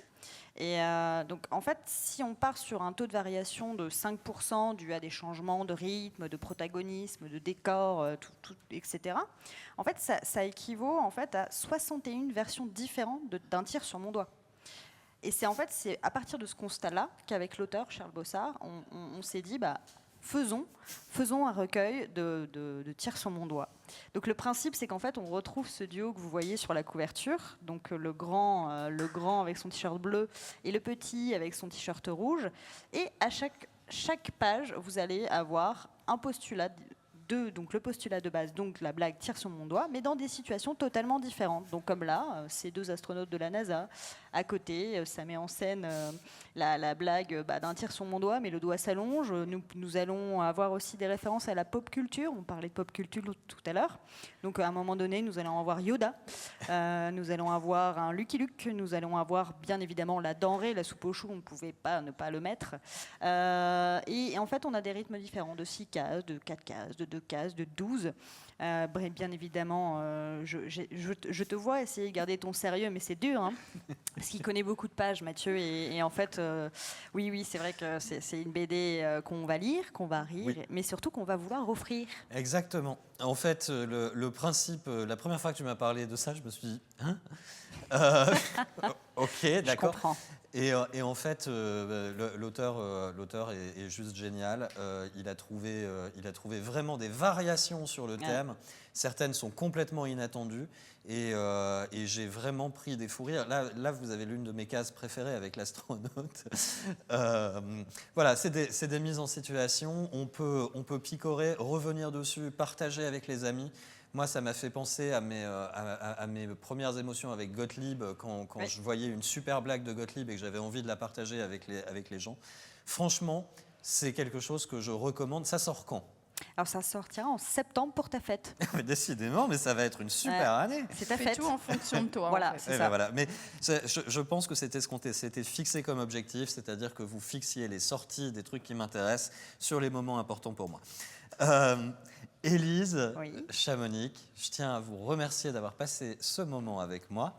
À présent, on va commencer à parler d'un autre sujet. Vous le savez, Ankama, c'est de l'animation, c'est des jeux, c'est de l'édition. Mais la question, c'est lorsqu'on raconte autant d'histoires différentes sur autant de supports différents, comment les mettre tous au même endroit ? Pour ça, on s'est réunis, on a réfléchi, et puis on a trouvé des solutions technologiques, mais aussi des solutions pour que vous puissiez retrouver tous vos univers dans un endroit facile, rapidement, et ensuite qu'on puisse y ajouter des choses. Cette solution, c'est le launcher. Et pour en parler, je reçois Fred et Hervé. Bonjour Fred et Hervé. Bonjour Dean. Bien remis de la rétrospective ? Ça va. Bon, alors, on a parlé de ce qu'on avait fait cette année. Maintenant, la question, c'est qu'est-ce qu'on va faire l'année prochaine sur l'Ankama Launcher ? Est-ce qu'il faut s'attendre à des trucs de ouf ? Oui. Ah bah forcément. Oui, bien sûr. Et on est vraiment enthousiaste, je dirais même excité à l'idée de pouvoir te raconter tout ça. Non, l'équipe a vraiment bien bossé cette année et on va sortir énormément de choses. Et l'idée, c'est vraiment de vous donner un accès au maximum à tous les contenus d'Ankama au travers de nos applications.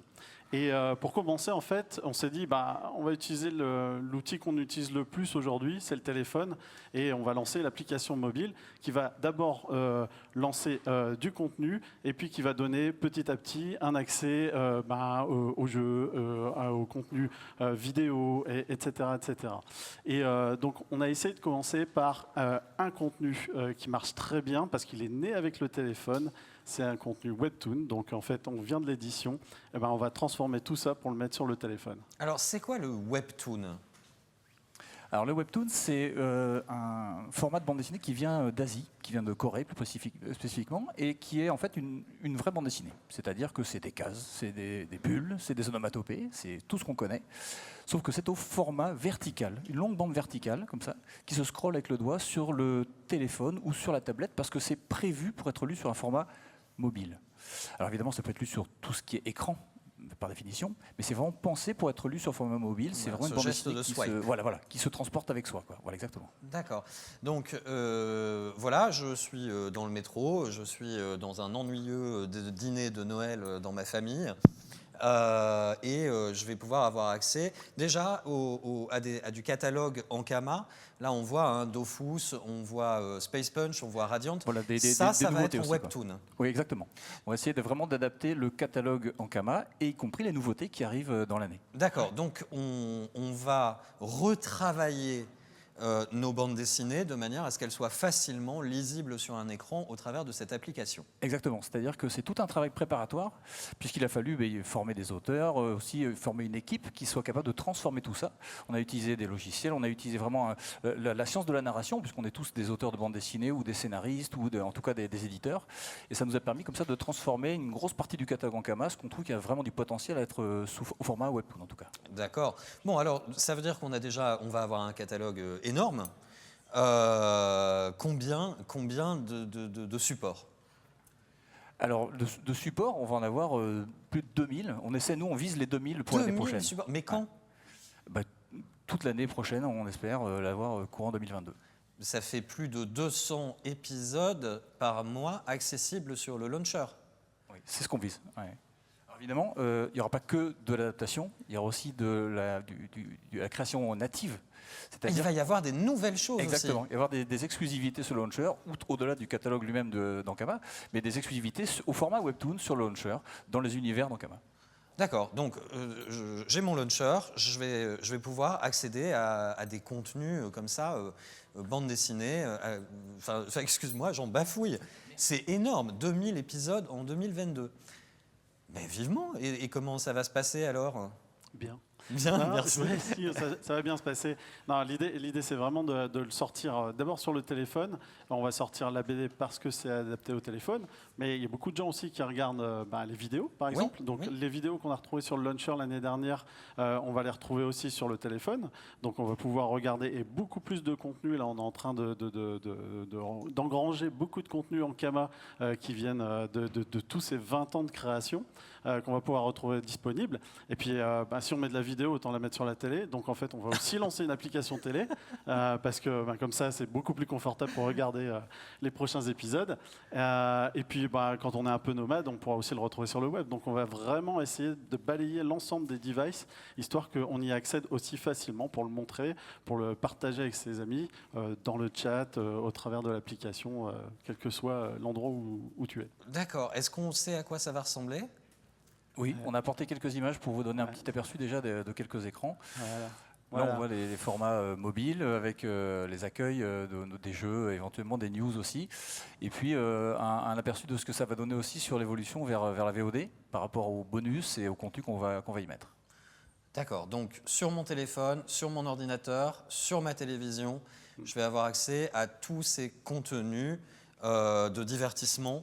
De la vidéo, du stream, vous allez pouvoir retrouver tous les hebdo tempos de l'année, je sais que c'est quelque chose que vous attendez avec impatience, ainsi que la Crossmonote qui fait quand même 8 heures, bonne chance. Mais voilà, les dessins animés, les bandes dessinées, tout va être là. Oui, on va essayer de mettre tout ce que Ankama crée ou a créé sur le launcher en fonction des devices pour que ça soit le mieux adapté et qu'on ait une belle expérience. On mettra aussi de la musique, on mettra plein de choses. On va même essayer d'aller mettre des choses pour jouer à des jeux de plateau aussi. Donc voilà, quoi. Il y a plein de choses à faire et donc on est vachement enthousiaste et l'équipe est emballée. Donc c'est super. Quand est-ce qu'on va voir arriver les premiers titres de bande dessinée ? Là, ça va arriver tout début d'année. On va dire premier trimestre, on aura déjà énormément de choses à lire, des choses gratuites en plus, accessibles, histoire de pouvoir découvrir un petit peu ce format pour les gens qui ne connaissent pas. Et puis aussi, après, plein de nouveaux titres, de la prépublication aussi. Donc on va avoir des avant-premières, donc d'où l'intérêt d'avoir cette application justement. Donc voilà. Super. Je suis abasourdi. Vous avez autre chose à ajouter pour votre défense ? Bonne lecture déjà, parce que ça va arriver très vite. Écoutez, Hervé et Fred, en tout cas, moi je tiens à vous remercier. Je suis soufflé par ce qui arrive. J'espère que vous, chez vous, vous êtes aussi contents que moi. On va avoir de la lecture et on va pouvoir découvrir des nouveaux univers. Et puisqu'on parle de nouveaux univers, allez, ça y est. On vous a promis qu'on allait vous parler de choses dont on ne vous avait jamais parlé avant, des choses auxquelles vous ne vous attendiez pas. Je pense qu'il est largement temps de vous révéler notre première surprise. Mais tout d'abord, un grand merci Hervé, un grand merci Fred. Merci à toi. Et c'est parti pour la première révélation de cette cross-monote.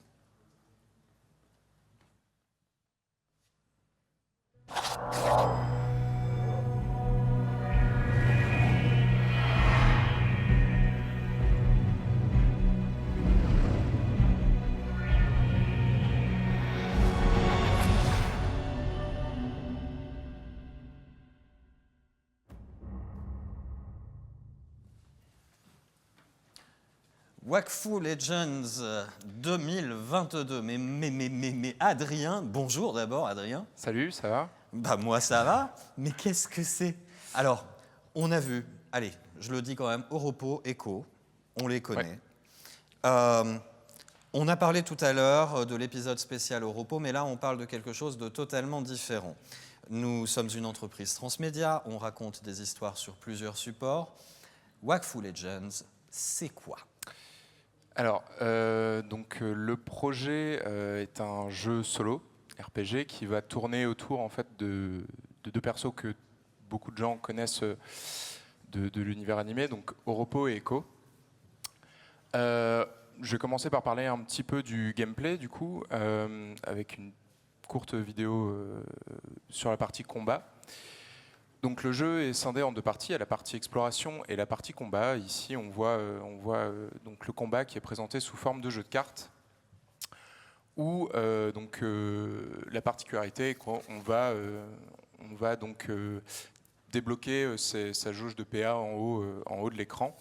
Et on va pouvoir jouer de plus en plus de cartes qui ont chacun leur propre type, des cartes de défense, des cartes d'attaque, des cartes de boost, qu'on va pouvoir looter au fur et à mesure de l'aventure, mais également les acheter avec beaucoup de PNJ différents.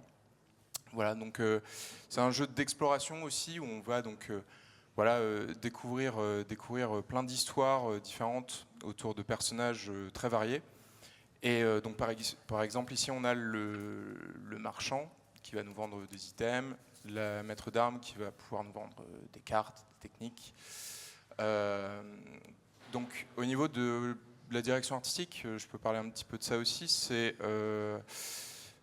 pour ceux qui connaissent bien les jeux d'Ankama, bon voilà, on n'a pas forcément l'habitude de faire des jeux vus de côté. Et là, on est parti sur une DA qui est vraiment qui prend voilà des risques, qui est un peu nouvelle. Et on réimagine en fait beaucoup les designs existants des créatures. Que vous connaissez tous bien, avec les familles qu'on connaît bien, les Bouffetous. Voilà les Bouffetous. Les Borg, par exemple. Donc on redesign un peu tout ça et on essaye d'y apporter notre patte. Donc là, on est sur un style cartoon vu de côté. Et tu disais, c'est un RPG d'action avec beaucoup d'exploration. Ouais, voilà, il y a une composante exploration qui est très importante, où en fait le personnage va se déplacer comme ça vu de côté. Donc là, je vous montre tout un décor pour que vous puissiez bien vous projeter. Mais donc il y a une exploration sur vue de côté, mais également sur la profondeur. Le personnage peut se déplacer sur la profondeur, et donc à travers les explorations, il va pouvoir parler avec des PNJ et interagir comme là on a vu, avec un petit papy. Donc le jeu tourne autour de Oropo et de Echo. Et donc en fait le joueur va pouvoir choisir de changer de personnage quand il le veut. Les deux personnages ont chacun un peu leurs caractéristiques, leur façon de jouer. ont chacun leur carte propre. Et donc ça va être au joueur de changer de personnage quand par exemple il est un peu trop en difficulté avec un personnage, il va switcher et il va pouvoir continuer son aventure avec l'autre. Ou s'il est vraiment très attaché à un personnage, il va pouvoir continuer avec lui. Ça va être en fonction de... Il a le choix vraiment de l'histoire qu'il va suivre. Il est libre.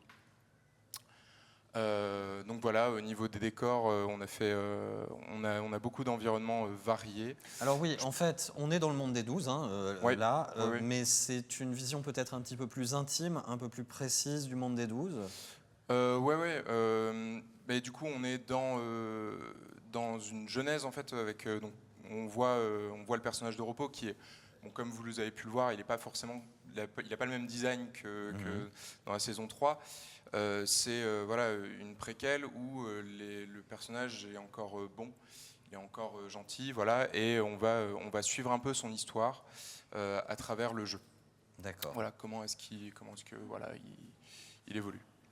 Donc là, par exemple, on vous montre quelques images d'animation pour la partie combat avec Oropo, Echo également. Voilà, les images parlent d'elles-mêmes.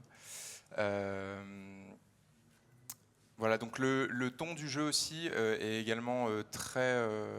on a voulu donner un aspect comique, voilà, pour garder cet ADN qui fait Ankama, avec des animations toujours plus drôles les unes que les autres, des situations, voilà. On s'éclate avec l'équipe là-dessus, franchement c'est excellent, la liberté artistique, créative là-dessus est vraiment super. Donc tout le monde s'éclate aussi bien au niveau des personnages, car design, animation. C'est toujours très drôle.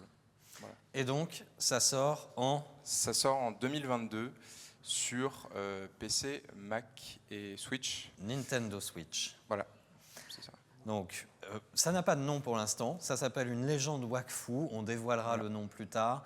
Mais voilà, c'est un projet de RPG action réalisé par une petite équipe ultra dynamique et très talentueuse, où on va vous raconter différemment une histoire du monde des 12 et on espère que ça vous plaira.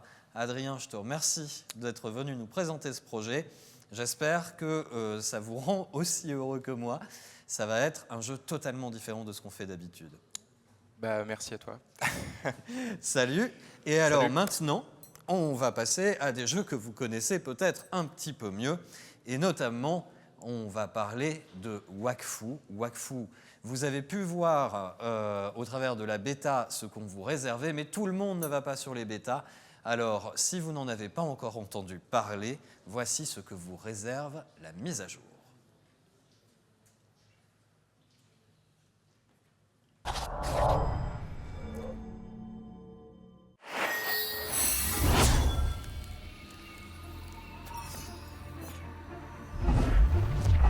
Ça y est, j'ai trouvé un passage. Un passage vers la choucroute. Territoire des démons, de Rochou en chair et en os. Par les 12 dieux, je suis en train d'écrire l'histoire. C'est merveilleux. Merveilleux.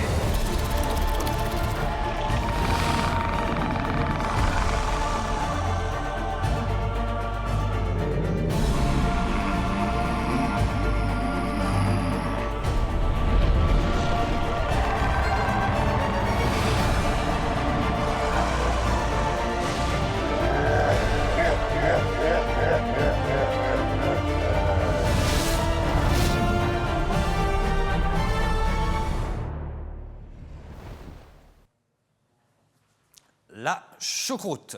La choucroute, vous le savez, c'est la dimension des démons. C'est la dimension sur laquelle règne Rouchou. Et ça y est, nous allons pouvoir l'explorer dans de bonnes conditions. Et pour ça, je vous reçois. Dites-moi, à quoi est-ce qu'il faut se préparer? À des démons. Merci, Sio. Il y a beaucoup de familles de monstres qui seront intégrées dans cette mise à jour. 5 îles un peu oubliées de Rouchou. Ouais. Il a laissé des démons en fait, prendre le contrôle de la zone. Parce que ça, c'est une nouveauté. C'est-à-dire, Ennio, qu'on a toujours vu la choucroute comme un univers compact. On en a vu une partie dans la série Wakfu, mais on découvre que peut-être que la choucroute a des parties qui sont un peu différentes, avec des ambiances un peu différentes. C'est bien ça, des zones un petit peu oubliées, comme on les appelle. Mhm. Alors, qu'est-ce qu'on va découvrir? Donc, des mobs, des zones. Alors oui, il y aura 5 nouvelles familles de monstres, disposées tout autour du château de Rouchou. Donc ça, c'est un visuel de la choucroute, de la nouvelle choucroute. C'est bien ça. Alors vous pouvez voir qu'il y a le palais de Rouchou aussi, qu'on pourra visiter également prochainement. D'accord. Ah oui, car tout n'est pas là tout de suite. C'est une mise à jour tellement énorme, une extension tellement énorme, qu'on en dévoile une partie là très prochainement et une autre partie en janvier. Pour rencontrer Rouchou, il faudra attendre le mois de janvier, c'est bien ça? C'est ça. C'est bien ça. Allez, on rentre un petit peu dans le détail. Qu'est-ce qu'on va trouver là-bas? Alors on va trouver une première famille qui s'appelle le Royaume du Désespoir, peuplée par les phytomorphes, avec leur chef qui est en fait une des sœurs de Rouchou, qui a réussi à se réincarner. Rouchou avait 9 frères et sœurs qu'il a sauvagement tués pour devenir le maître incontesté. Et donc c'est un petit peu le thème qu'on va retrouver tout autour de ces 5 fameux îlots oubliés. Ils ont tous un lien avec un des frères et sœurs disparus de Rouchou. D'accord. Ensuite, la spirale du vide, qui est très inspirée néant, fin du monde, plein de choses très liées à la mort. La zone des égarés, qui vont vous jouer des petits tours de passe-passe parce que c'est un peu des maîtres des illusions, etc., des démons un peu fourbes. Et ensuite, il y a les démons horribles, qui sont pour le coup vraiment horribles. Très sanguinaires, vous les voyez à gauche ici. Ils sont très dans la violence, la prison, les chaînes et tout ça.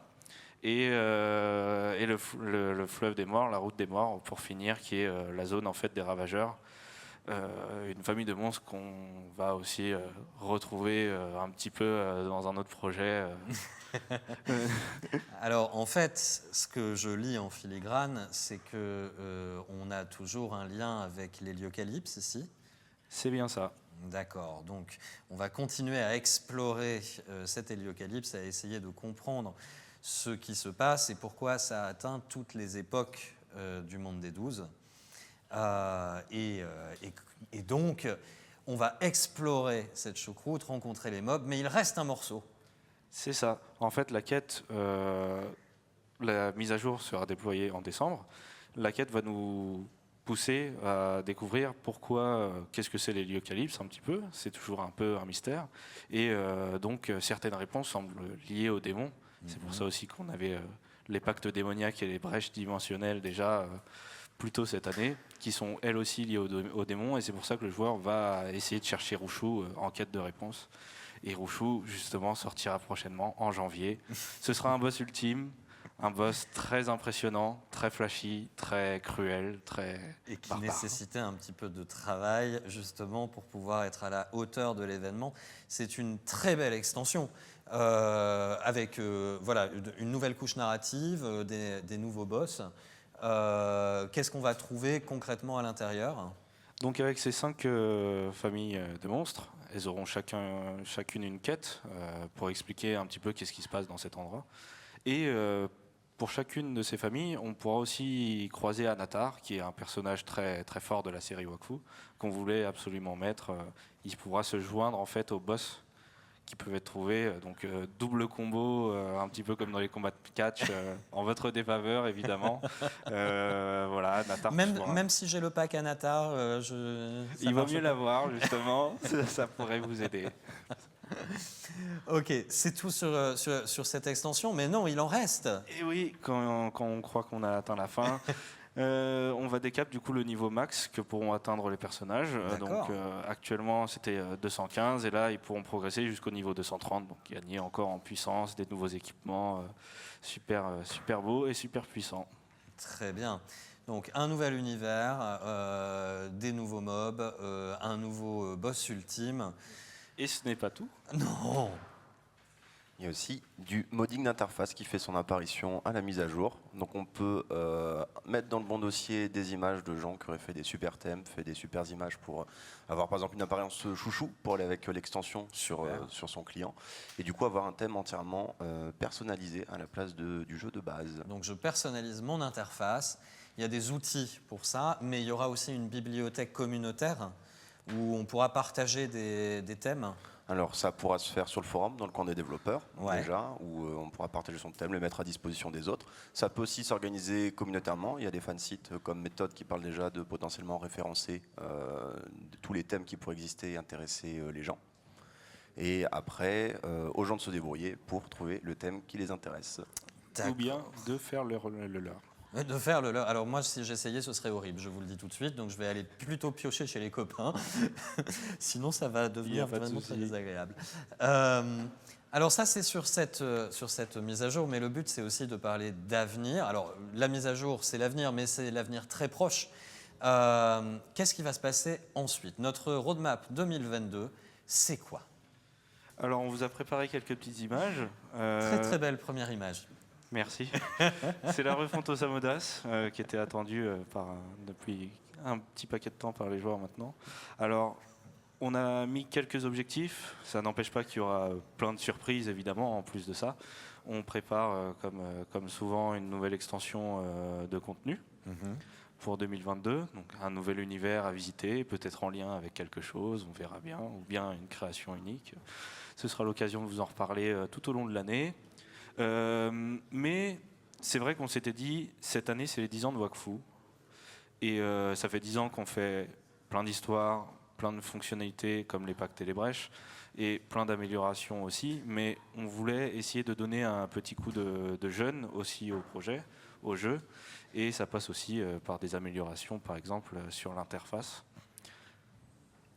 Alors, il y a beaucoup de choses à faire sur l'interface, forcément. On ne parle toujours pas de refonte intégrale de l'interface, mais par contre, vraiment d'amélioration, de potentiellement grosses améliorations qu'on ne détaillera pas aujourd'hui, mais qui vont concerner des sujets assez conséquents. Ça va être vraiment du confort de jeu pour tout le monde. Ok. Ensuite... Alors, avec la choucroute, on avait essayé un nouveau format de donjon qui est plus accessible, plus rapide, mais aussi un petit peu plus exigeant. C'est un format qu'on aimerait étendre au reste du jeu, s'il marche bien. On va sonder la communauté, voir ce qu'ils en pensent et essayer de... En fait, notre démarche va être de rendre le jeu plus accessible, plus dynamique, plus intéressant, plus simple aussi à comprendre et proposer une expérience vraiment beaucoup plus rapide aux joueurs. Donc on va essayer de se repencher sur le format en fait, des donjons qui sont le cœur de Wakfu, son gameplay principal. D'accord. Et ça pourrait avoir une influence sur tous les donjons existants? Exactement. On pourrait se permettre de repasser sur tous les donjons, en équilibrer certains aussi au passage, en revoir les récompenses et tout ça. On réinvente le jeu là. Réinventer le jeu, exactement. Ça paraît simple dit comme ça, mais revoir toutes les bases d'un seul coup, c'est quand même colossal. Mais ça pourrait donner une toute autre expérience du jeu. Et c'est un côté redécouverte du jeu qu'on pourrait aussi associer, pourquoi pas, à un nouveau serveur. Oh, mais qu'est-ce que tu dis là? Un nouveau serveur? En fait... Il y a une demande de la communauté qui est d'ouvrir un serveur monocompte sur Wakfu. On en entend parler beaucoup. Voilà. Et c'est vrai que c'est assez excitant quand même pour nous de se dire il pourrait y avoir un tout nouveau serveur, plein d'objectifs, voir le jeu de zéro, mais aussi voir les gens s'entraider, être obligés de s'associer pour progresser. Donc on va ouvrir la discussion sur la possibilité. Rien n'est fait, rien n'est promis, rien n'est acté, mais on veut au moins prendre la température auprès de la communauté. C'est aussi un petit challenge côté technique pour nous. Voilà, on a le modèle de Dofus qui s'en est bien sorti, mais c'est pas le même code, c'est pas les mêmes problématiques, c'est pas le même jeu. Donc ce sera un travail complètement différent. Mais on aimerait voir un petit peu qui est intéressé, est-ce que ça pourrait être bien. Est-ce qu'il y a une demande suffisamment forte pour justifier ça? Exactement. Donc Nos on va... canaux de communication sont ouverts. N'hésitez pas à participer au débat. Plus vous serez nombreux et plus ça nous permettra d'avoir une idée claire de ce que nous devons faire sur le sujet. En tout cas, nous sommes ouverts à la discussion. C'est bien ça, ouvert à la discussion. On va proposer un sondage dans les semaines qui viennent, il me semble. Notre super CM reviendra vers vous avec toutes les informations. Notre incroyable CM, je crois. Magnifique CM. Et de l'amélioration de l'interface.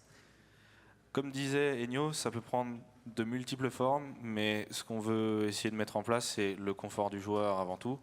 Lui donner un côté vraiment plus au goût du jour.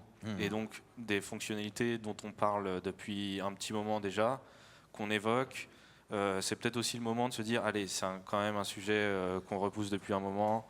Je ne vais pas tout vous dire encore parce que ça mérite d'être exploré d'abord en interne, les pistes techniques, et d'être développé. Mais il y a quelques sujets dont on parle depuis un moment qui risquent d'arriver cette année du coup. Des gros sujets. Des très gros morceaux. Gros sujets, mais dont on ne va pas parler là. Dont on ne va pas parler là parce qu'on n'est pas encore certain que ce soit possible de le faire dans les délais qu'on espère voir. Donc on se refait une cross-monote en janvier ? Allez. Ouais, peut-être même février, plutôt le temps d'être sûr. Bon, en tout cas, voilà la roadmap pour 2022.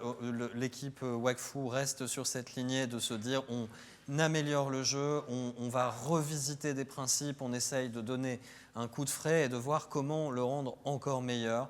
Interface, contenu, tout est là et surtout on le fait avec vous dans l'échange, donc n'hésitez pas à continuer à discuter sur nos forums notamment auprès de notre incroyable, et tu l'as dit je crois, splendide CM qui va organiser cette discussion avec les équipes. Ennio, Siu, je vous remercie d'avoir passé ce moment avec moi. Merci. Et puis maintenant, on va passer... alors là, on était dans les enfers, dans la choucroute. On va passer dans un milieu un petit peu plus végétal avec l'un de nos autres jeux. On regarde ça en images.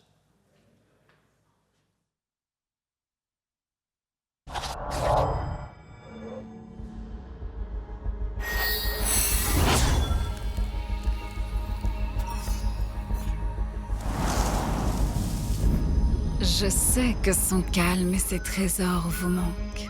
Sa beauté, ses mystères, ses ressources. Mais je vous en conjure, écoutez-moi. Écoutez-moi bien. Un seul pas dans Plantala entraînera votre extinction. Vous me comprenez? Plantala, les racines du mal.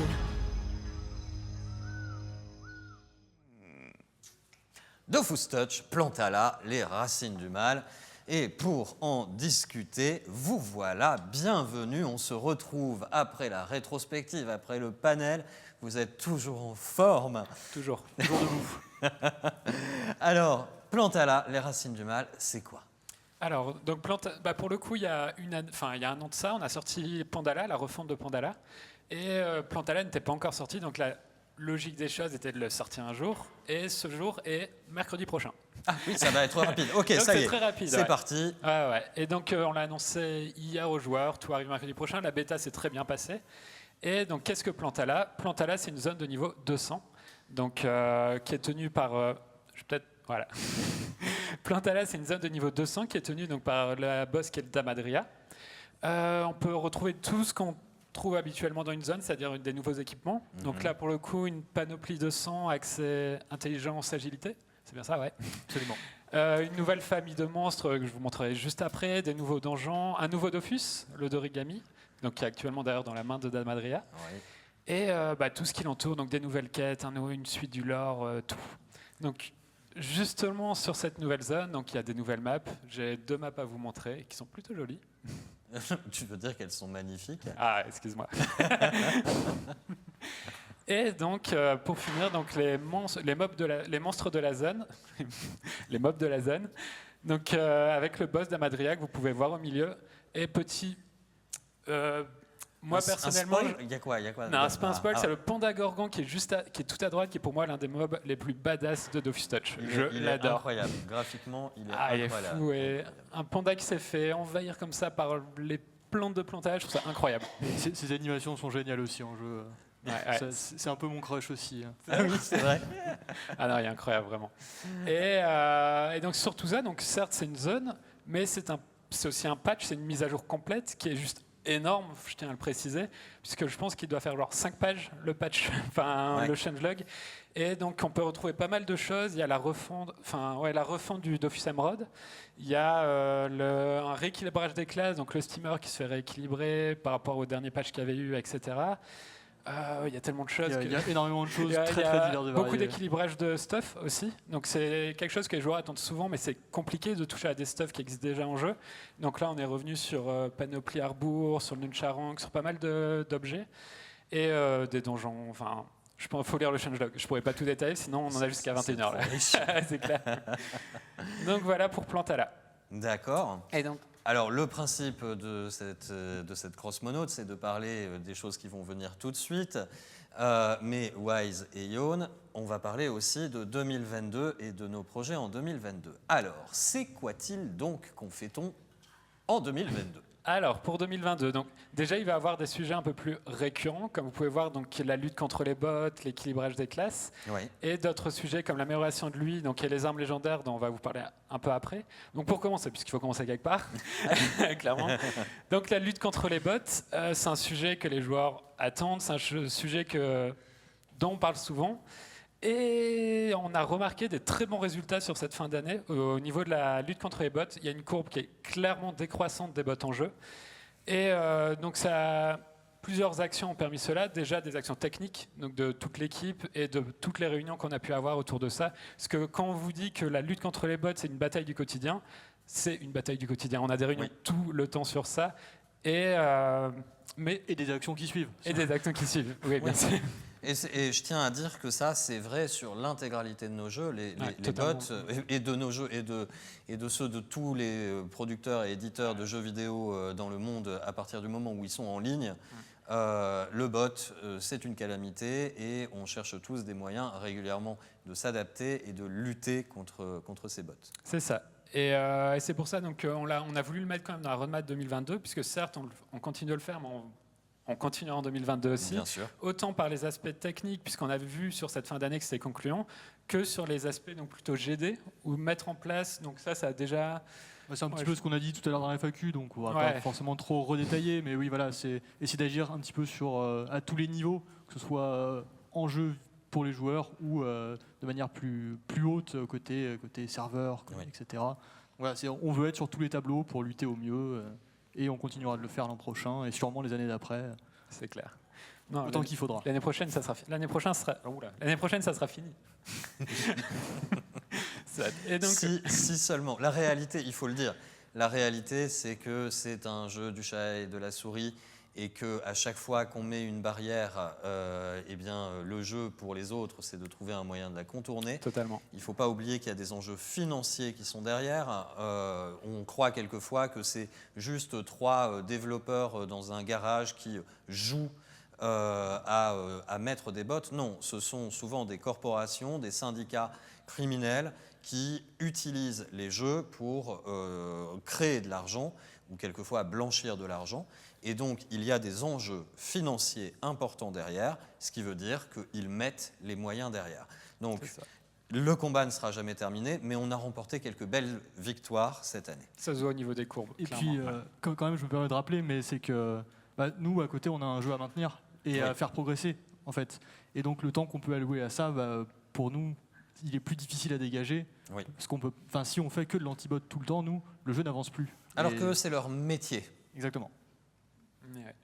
Et je pense, donc je vais passer aussi à la suite, puisque là, j'imagine les joueurs qui voient armes légendaires écrits et qui ils attendent et ils se disent. Qui nous voient oui, mais d'accord, les bots, ok, mais alors, mais c'est quoi 2018. Ils attendent depuis 2018 les armes légendaires, mais on va d'abord parler des 2 autres sujets. Donc oui, l'équilibrage des classes, je vais y passer assez rapidement. Donc on va continuer toute l'année d'équilibrer les classes. C'est quelque chose qu'on a voulu mettre tout au long. Ouais, en fait, juste rendre la chose plus régulière, puisque jusqu'à présent, notre mode opératoire, c'était de faire une grosse bêta l'été et d'attaquer le problème, vraiment de faire d'énormes changements.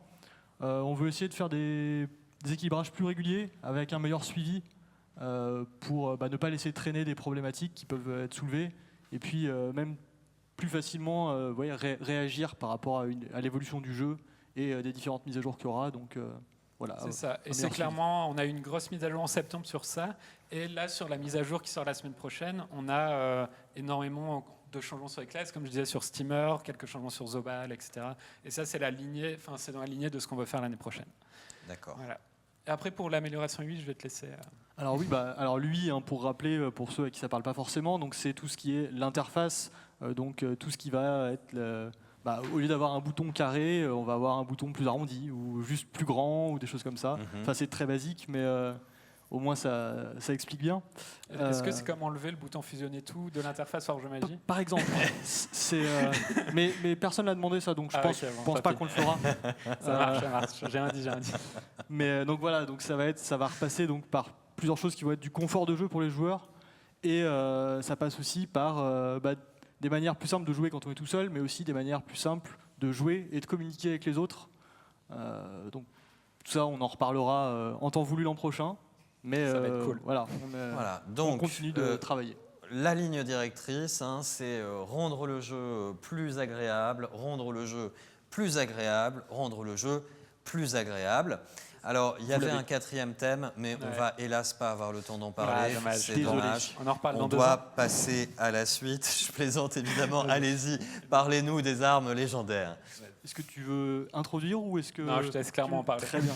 Alors, ça va sûrement parler aux plus anciens qui nous regardent, puisque les armes légendaires, c'est un sujet qu'on avait lancé en 2018 dans une partie de notre forum qui s'appelle l'Atelier, qui est un espace qu'on avait un petit peu créé pour ça, qui était où on proposait une idée de contenu qu'on avait aux joueurs et sur lequel on échangeait sur comment est-ce que les gens imaginaient aussi ce contenu pour, dès les prémices, pouvoir travailler avec eux, à construire quelque chose qui leur ressemble et qui nous ressemble aussi.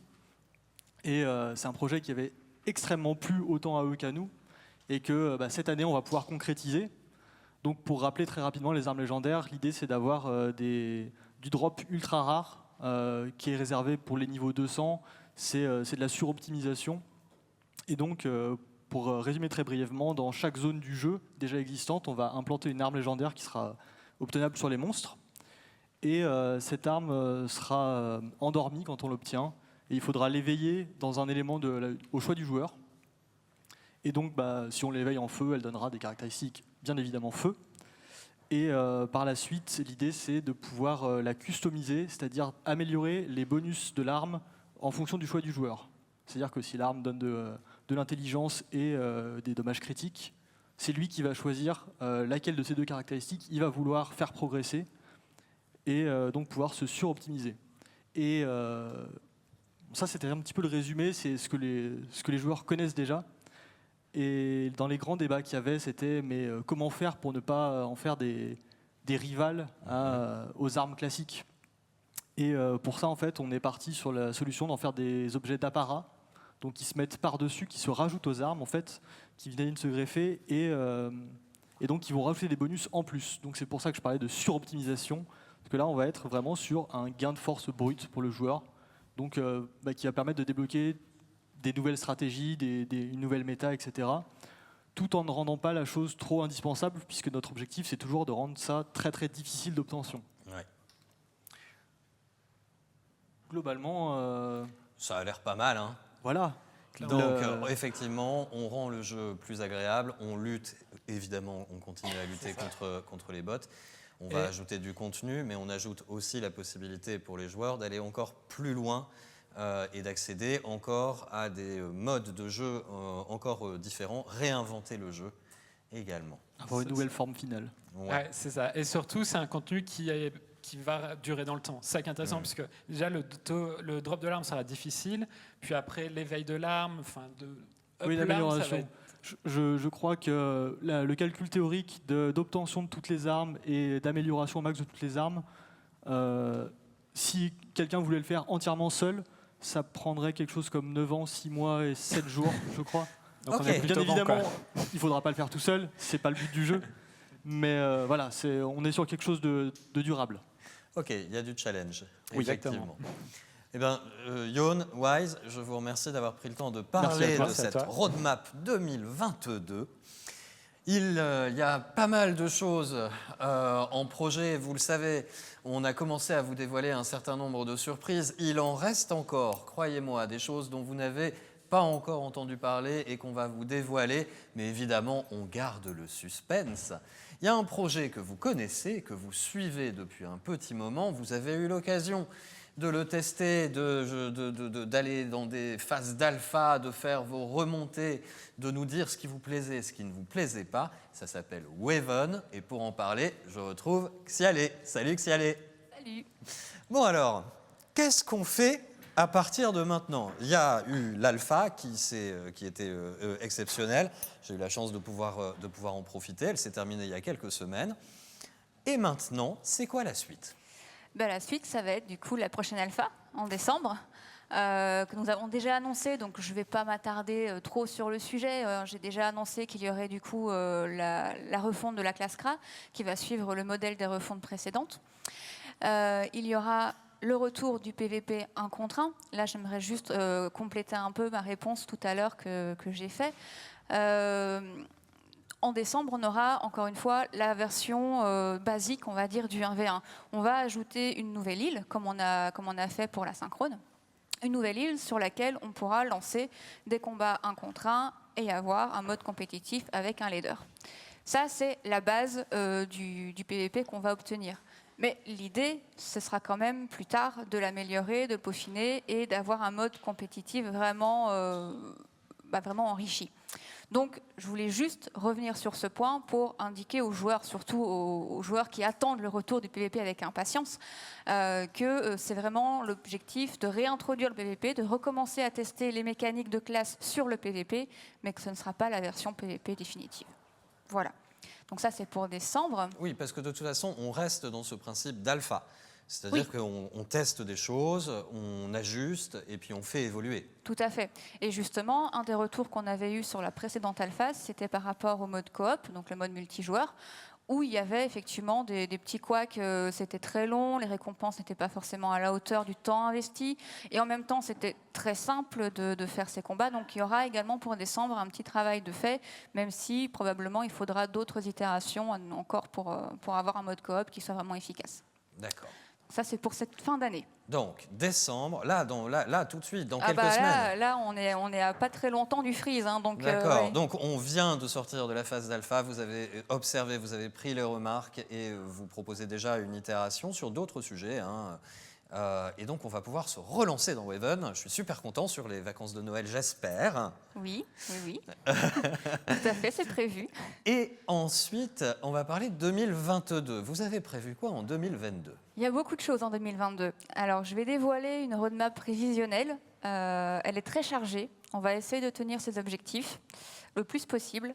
Mais bon, ça reste du prévisionnel. Et ça peut bouger. Et ça, je pense qu'il faut que tout le monde puisse le comprendre. On est sur une création de projet. Donc, si tout se passe bien et qu'on tient les délais et qu'il n'y a pas de mauvaise surprise, c'est ça que vous visez. Mais s'il y a des adaptations à faire, il faudra être tolérant, patient. C'est compliqué de créer un jeu. Tout à fait. Alors, du coup, on va viser une alpha 10 pour le printemps. D'accord. Dans cette alpha, on va récupérer la classe Sacrieur. Oh. Voilà. Qui suivra à nouveau le même schéma, sachant que, petite précision, si on n'a pas réintroduit toutes les classes, je rappelle qu'il y en a 7 sur Waven, si on n'a pas réintroduit les 7 classes en une seule fois, c'est parce qu'on a, du coup, comme je l'avais dit dans la vidéo, refondu le principe des classes, avec des nouveaux sorts, avec un nouveau système. Et pour éviter d'avoir à refaire chaque classe au cas où ça ne marcherait pas ou il y aurait des choses à revoir, on fait classe par classe. Donc là, en l'occurrence, on en a introduit 3 là, sur octobre dernier, la 4e en décembre, et puis à chaque mise à jour d'alpha, on introduira une nouvelle classe qui sera refondue, mais qui suivra aussi les modifications qu'on aura apportées aux précédentes. Donc ça pour un gain de temps et d'efficacité. Donc au printemps, la classe Sacrieur revient. Elle sera accompagnée d'une nouvelle zone qui sera donc la nation d'Astrub. Et sur cette nation, forcément, on retrouvera 3 îlots monstres associés et des quêtes. 3 nouvelles îlots monstres ? Oui. Ah oui, ça va commencer à être... Et on aura encore celle qu'on a visitée précédemment? Bien sûr.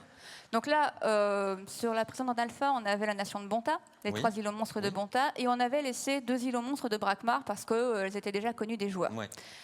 Donc il y aura toujours Bonta, il n'y aura peut-être pas Brakmar, ça va définir, et il y aura du coup les 3 nouvelles îlots monstres d'Astrub et Seket. Ça commence à devenir très riche.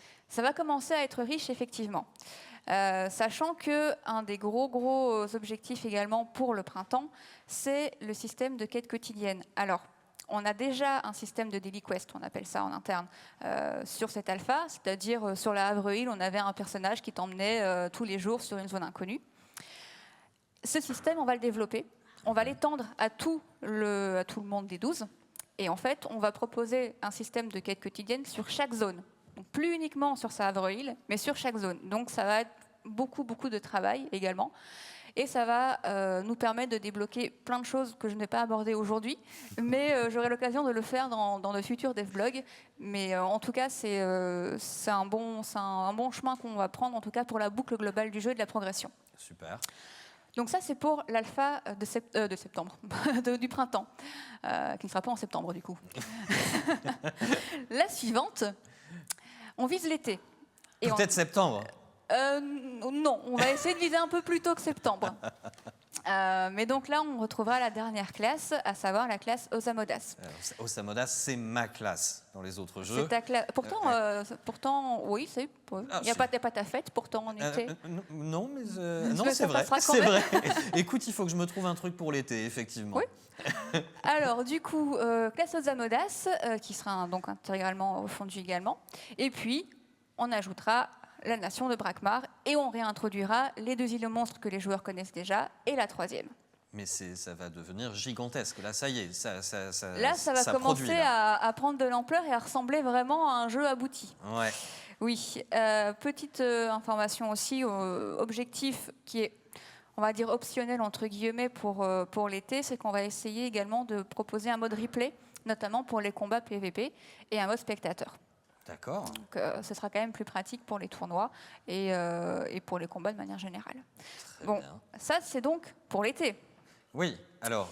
Mais après l'été, justement, c'est ce que j'allais te dire. C'est surtout que ça commence à devenir tellement énorme. Alpha après alpha après alpha, on construit un jeu qui commence à devenir tentaculaire. Il y a des tas de choses à faire, hein. Les nations, les îlots monstres, le PVP. Qu'est-ce qui vient après ? Eh ben, j'ai envie de te dire que ce qui vient après, c'est l'aboutissement de tout ça, et c'est peut-être une bêta en automne. Ça y est. Pour enfin se dire, ça y est, là, on est sur la dernière ligne droite, on touche du bout des doigts une sortie, et donc du coup, oui, l'objectif, c'est en automne de se proposer une bêta, avec du coup la dernière nation, à savoir la nation d'Amakna et ses 3 îlots monstres. Les versions traduites en anglais et en espagnol. Ah super, donc les communautés internationales vont pouvoir complètement s'immerger dans le jeu, comprendre les arcs narratifs, etc., etc. Tout à fait. Ce sera quand même plus pratique qu'actuellement. Surtout qu'il y en a quand même pas mal qui l'attendent. Et puis ça fait écho avec ce que Todd disait tout à l'heure, à savoir qu'on va aussi chercher l'international. Oui. Donc on veut toutes les langues. En tout cas, je vais marquer une pause quand même, parce que je ne sais pas si vous vous rendez compte de l'annonce qui vient d'être faite. Quand on fait des alphas, ça veut dire que le jeu, c'est pas le jeu. Ça veut dire que... Le jeu, c'est des tests. Voilà. Quand on passe en bêta... Ça veut dire qu'on acte des choses. Ça veut dire que le jeu, c'est le jeu. Ça veut dire que c'est la version du jeu qui aura encore effectivement quelques bugs parce qu'on est encore en bêta et qu'on est encore en train de le terminer. Mais par contre, on n'est plus en construction, réflexion et pré-production, entre guillemets. Là, on est dans la production du jeu. Donc, ce que tu es en train de me dire, c'est aller là, tranquille, détendu, c'est en automne 2022, si tout se passe bien, si nous n'avons pas de décalage et de surprise, etc., etc., les joueurs pourront découvrir Waven en France. Dans les pays qui parlent espagnol, dans les pays qui parlent anglais, ils pourront découvrir Waven dans sa version quasi aboutie. Tout à fait. En tout cas, dans sa version complète en termes de contenu, souhaitée pour la sortie. D'accord. Donc on n'annonce pas encore une date de sortie, mais on annonce une date à laquelle on pourra vraiment voir à quoi ça ressemble. Tout à fait. Après, on verra. Hein. Automne, c'est large, mais en tout cas, c'est clairement ce qu'on va viser. Alors, c'est tellement large que je rappelle pour les personnes qui ne le sauraient pas que, par exemple, cette année, nous sommes encore en automne. Nous sommes encore en automne, tout à fait. L'hiver, ça arrive le 21 ou le 22 décembre. C'est ça. Tu fais bien de le préciser, tiens. Oui. Du coup, forcément, si on arrive en bêta et donc sur une version du jeu presque aboutie, on va également introduire le modèle économique, qui, je le rappelle, du coup, sera free-to-play sur Waven, mais ce sera l'occasion de commencer à introduire le modèle éco qu'on souhaite pour le jeu. D'accord. Donc, Waven, c'est un jeu free-to-play. Oui. Mais effectivement, il faut que les équipes puissent se nourrir, payer leur loyer. Oui. Et donc, il faut aussi qu'on voit un petit peu comment on monétise ce jeu. Tout à fait. D'accord. Du coup, une petite slide récapitulative. Ah bah oui, tiens. Voilà. Voilà tout ce qu'il y a à savoir au final. Hein. Les joueurs seront ravis d'apprendre que on enchaîne 3 prochaines alphas et puis une bêta en fin d'année si tout va bien. Et ensuite, advienne que pourra. Donc la grosse annonce, c'est ça, c'est la bêta en fin d'année.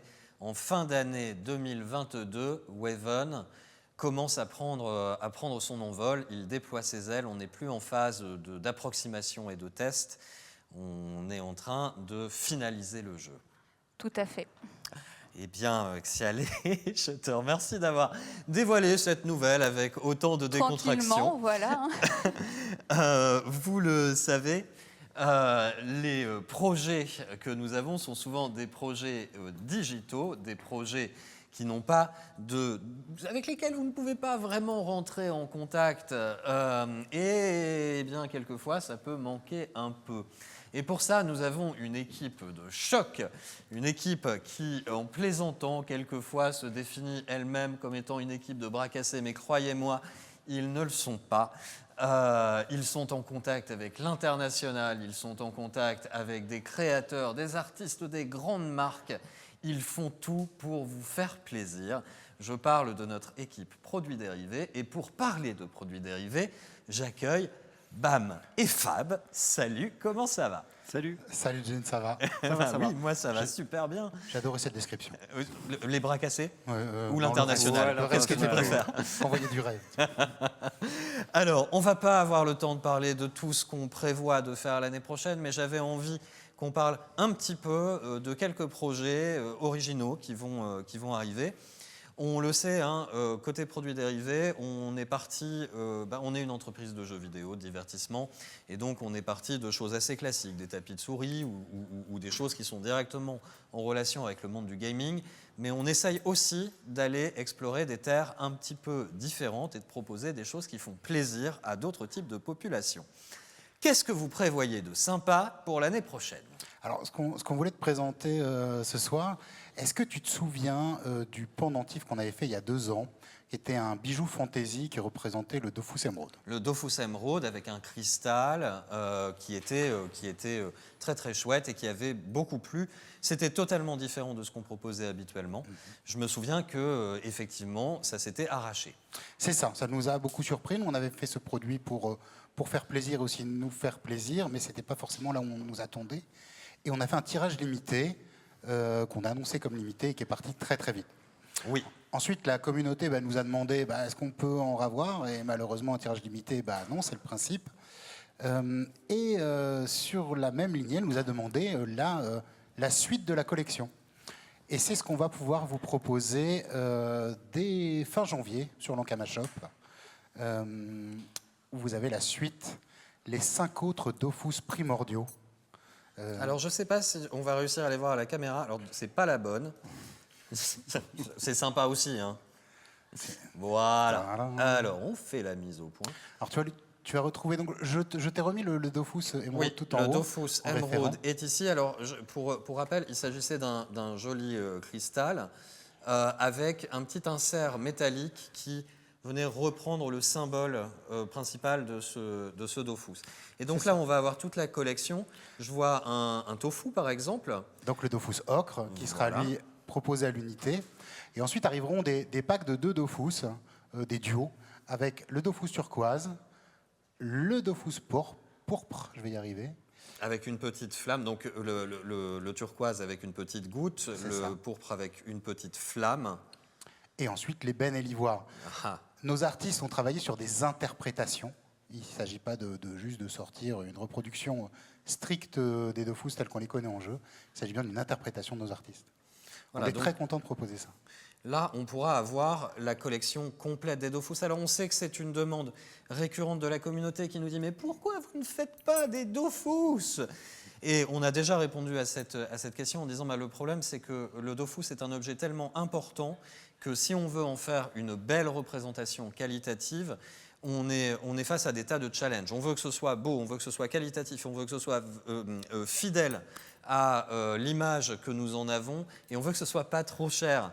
Et ça, c'est pas possible, on n'a pas trouvé la bonne solution. Par contre, ce qu'on peut faire, c'est proposer des choses qui sont inspirées des collections de Dofus, sans prétendre être le Dofus. Et c'est ça que nous proposons ici. Vous remarquez comme je fais exceptionnellement bien la présentatrice. Mais l'idée, c'est vraiment ça. Exactement. Et on a d'autres surprises sur ce thème du bijou. Je passe la parole à mon acolyte. Yes. Donc on a demandé à nos créatifs de travailler la sur... souplesse. Ouais, pas mal. On a demandé à nos créatifs de travailler autour d'une histoire d'amour, du Cosmos, une histoire emblématique, et à partir de là, d'en faire un bijou. Et donc, on est parti sur celle de Hugo et Amalia pour proposer un bijou premium. Donc, je pense que tu peux l'ouvrir. Je peux ouvrir. Tu peux le dévoiler. Alors, je montre quand même la boîte parce qu'elle est très très jolie. C'est une boîte. Alors en fait, c'est toute une collection que nous avons voulu présenter comme étant à la fois facétieuse mais luxueuse, un petit peu plus premium. Et donc la création graphique accompagne ça et surtout l'écrin accompagne ça. Vous regardez le suspense que je mets, c'est incroyable. Attention. Ah, voilà. C'est un bijou, mais un bijou à la Ankama. Voilà, donc au fait, on est parti sur un bijou premium, comme on vient de le dire, qui est plaqué or et qui représente la fusion d'Amalia et de Hugo. Amalia par les ronces et Hugo par le portail.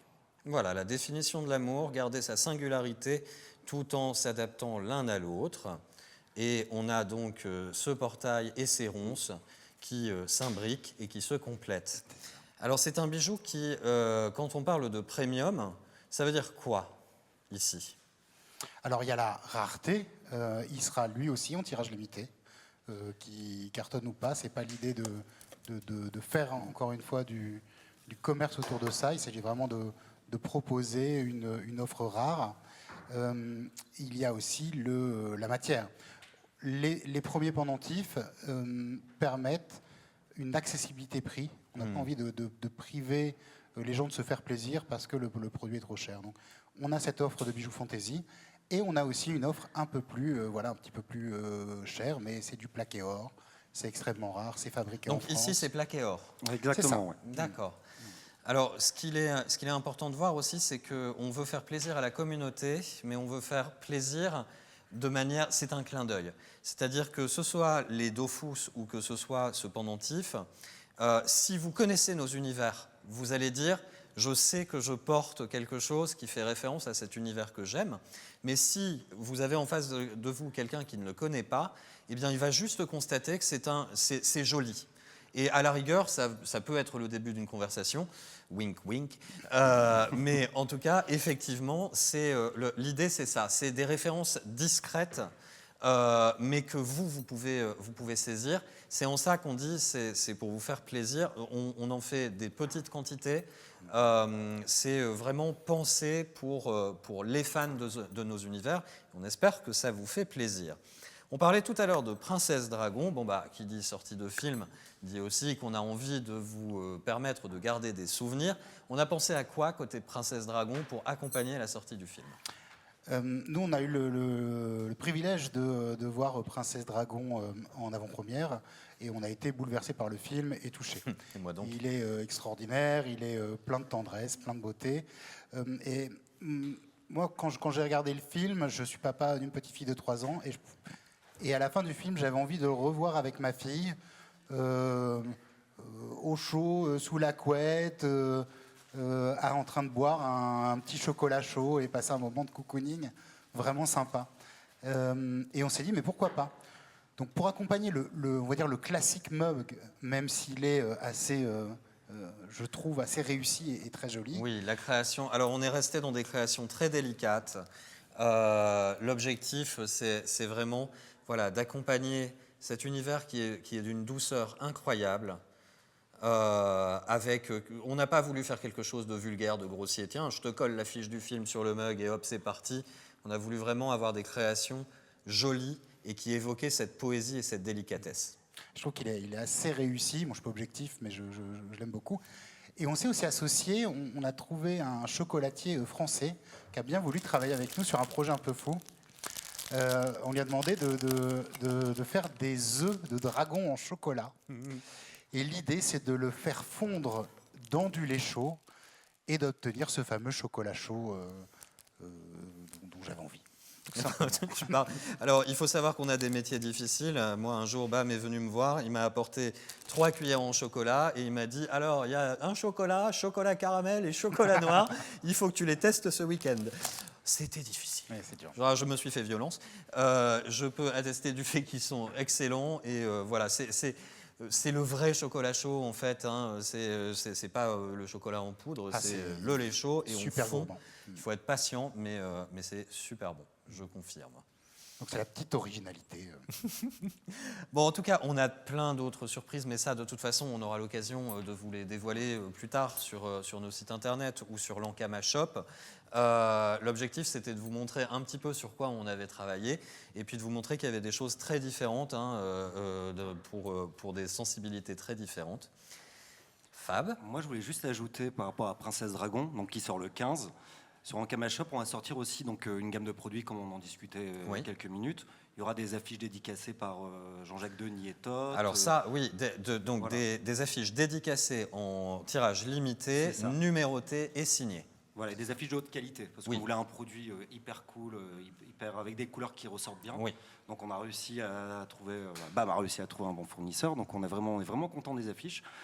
On va avoir aussi des partenariats qu'on continue avec Mon Bento, avec qui on avait travaillé sur la Bento Box Pandala l'année dernière, qui était vraiment chouette. Donc on a beaucoup aimé travailler avec eux, parce qu'ils nous ont fourni un produit de qualité qui était vraiment cool. Il n'y avait pas d'autre chose à dire. Voilà. Et on va avoir une Bento Box Princesse Dragon, et aussi une gourde réutilisable Princesse Dragon, un peu dans ce design-là. Je remontre la création du mug, parce qu'en fait, on est resté sur ce type de création, avec des couleurs qui varient selon les objets, mais vous pouvez avoir tout un set Princesse Dragon avec cette poésie-là, et une gamme de couleurs, parce qu'on a trouvé que Princesse Dragon, c'était un film coloré, et qu'on avait envie d'accompagner aussi cet aspect artistique très très présent. C'est ça. Donc, mon petit bento, ma gourde. C'est ça. On est bien là, non? Ouais, franchement, on est bien. Ouais, on va être pas mal. On est cool. Le 15 décembre, du coup, sur Ankama Shop. C'est ça. Super. Bam, Fab, je vous remercie beaucoup d'être venu présenter ces quelques produits. Merci à toi. Merci. On va maintenant passer aux choses sérieuses. Je pense que vous êtes nombreux à être impatients d'entendre parler d'un certain nombre de choses qu'on vous a promises. On va parler de Dofus, évidemment, de Dofus Rétro, de tous ces projets. Et ça fait des semaines et des semaines que j'empêche Logan de prendre la parole et de spoiler, alors que le spoil, c'est sa spécialité. C'est pourquoi, plus que jamais, je suis tellement content de te retrouver, Logan. C'est un plaisir. Est-ce que tu as une déclaration à faire pour commencer ? Bon, j'en ai deux. Déjà, respect, parce que tu enchaînes depuis tout à l'heure dans le chat, ça en parle. Jean, c'est un peu les héros. Mais Alors, je vois pas vos messages, je vois pas le chat, mais c'est super gentil de votre part. Moi, je passe un moment génial, au contraire. Et si ça vous fait plaisir, c'est encore mieux. Mais merci de votre gentillesse. Moi, je te propose, on y va ? Bah allez, c'est parti. C'est parti.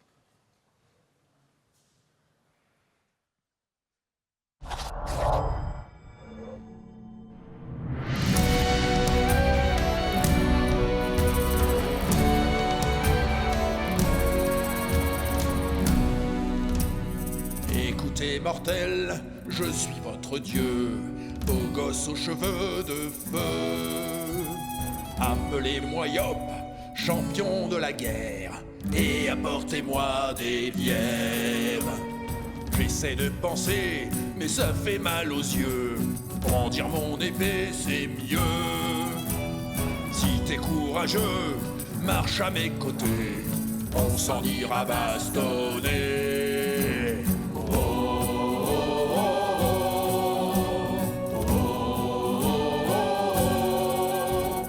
Toi le gros barbare, suis-moi dans ma quête. Si t'es pas une mauviette, moi je veux buter ceux qui disent que Yop, ça rime avec Nyctalope. Et toi la guerrière, viens donc avec nous, les ennemis sont partout.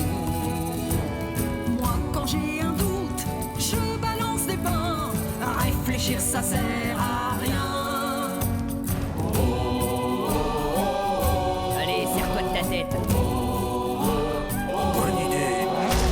Tous les Yop marcheront en route vers la baston. Trop bien. Les autres dieux pourront servir de paillasson. À l'assaut nous hurlons. Non mais t'as pas. Les tambours nous frappons. Hé, c'est mon bide, gros débile. Au pays des Dofus. Non mais on dit Dofus. On brise des culitus. J'ai pas compris. On recherche un genre de gros légumes, c'est ça?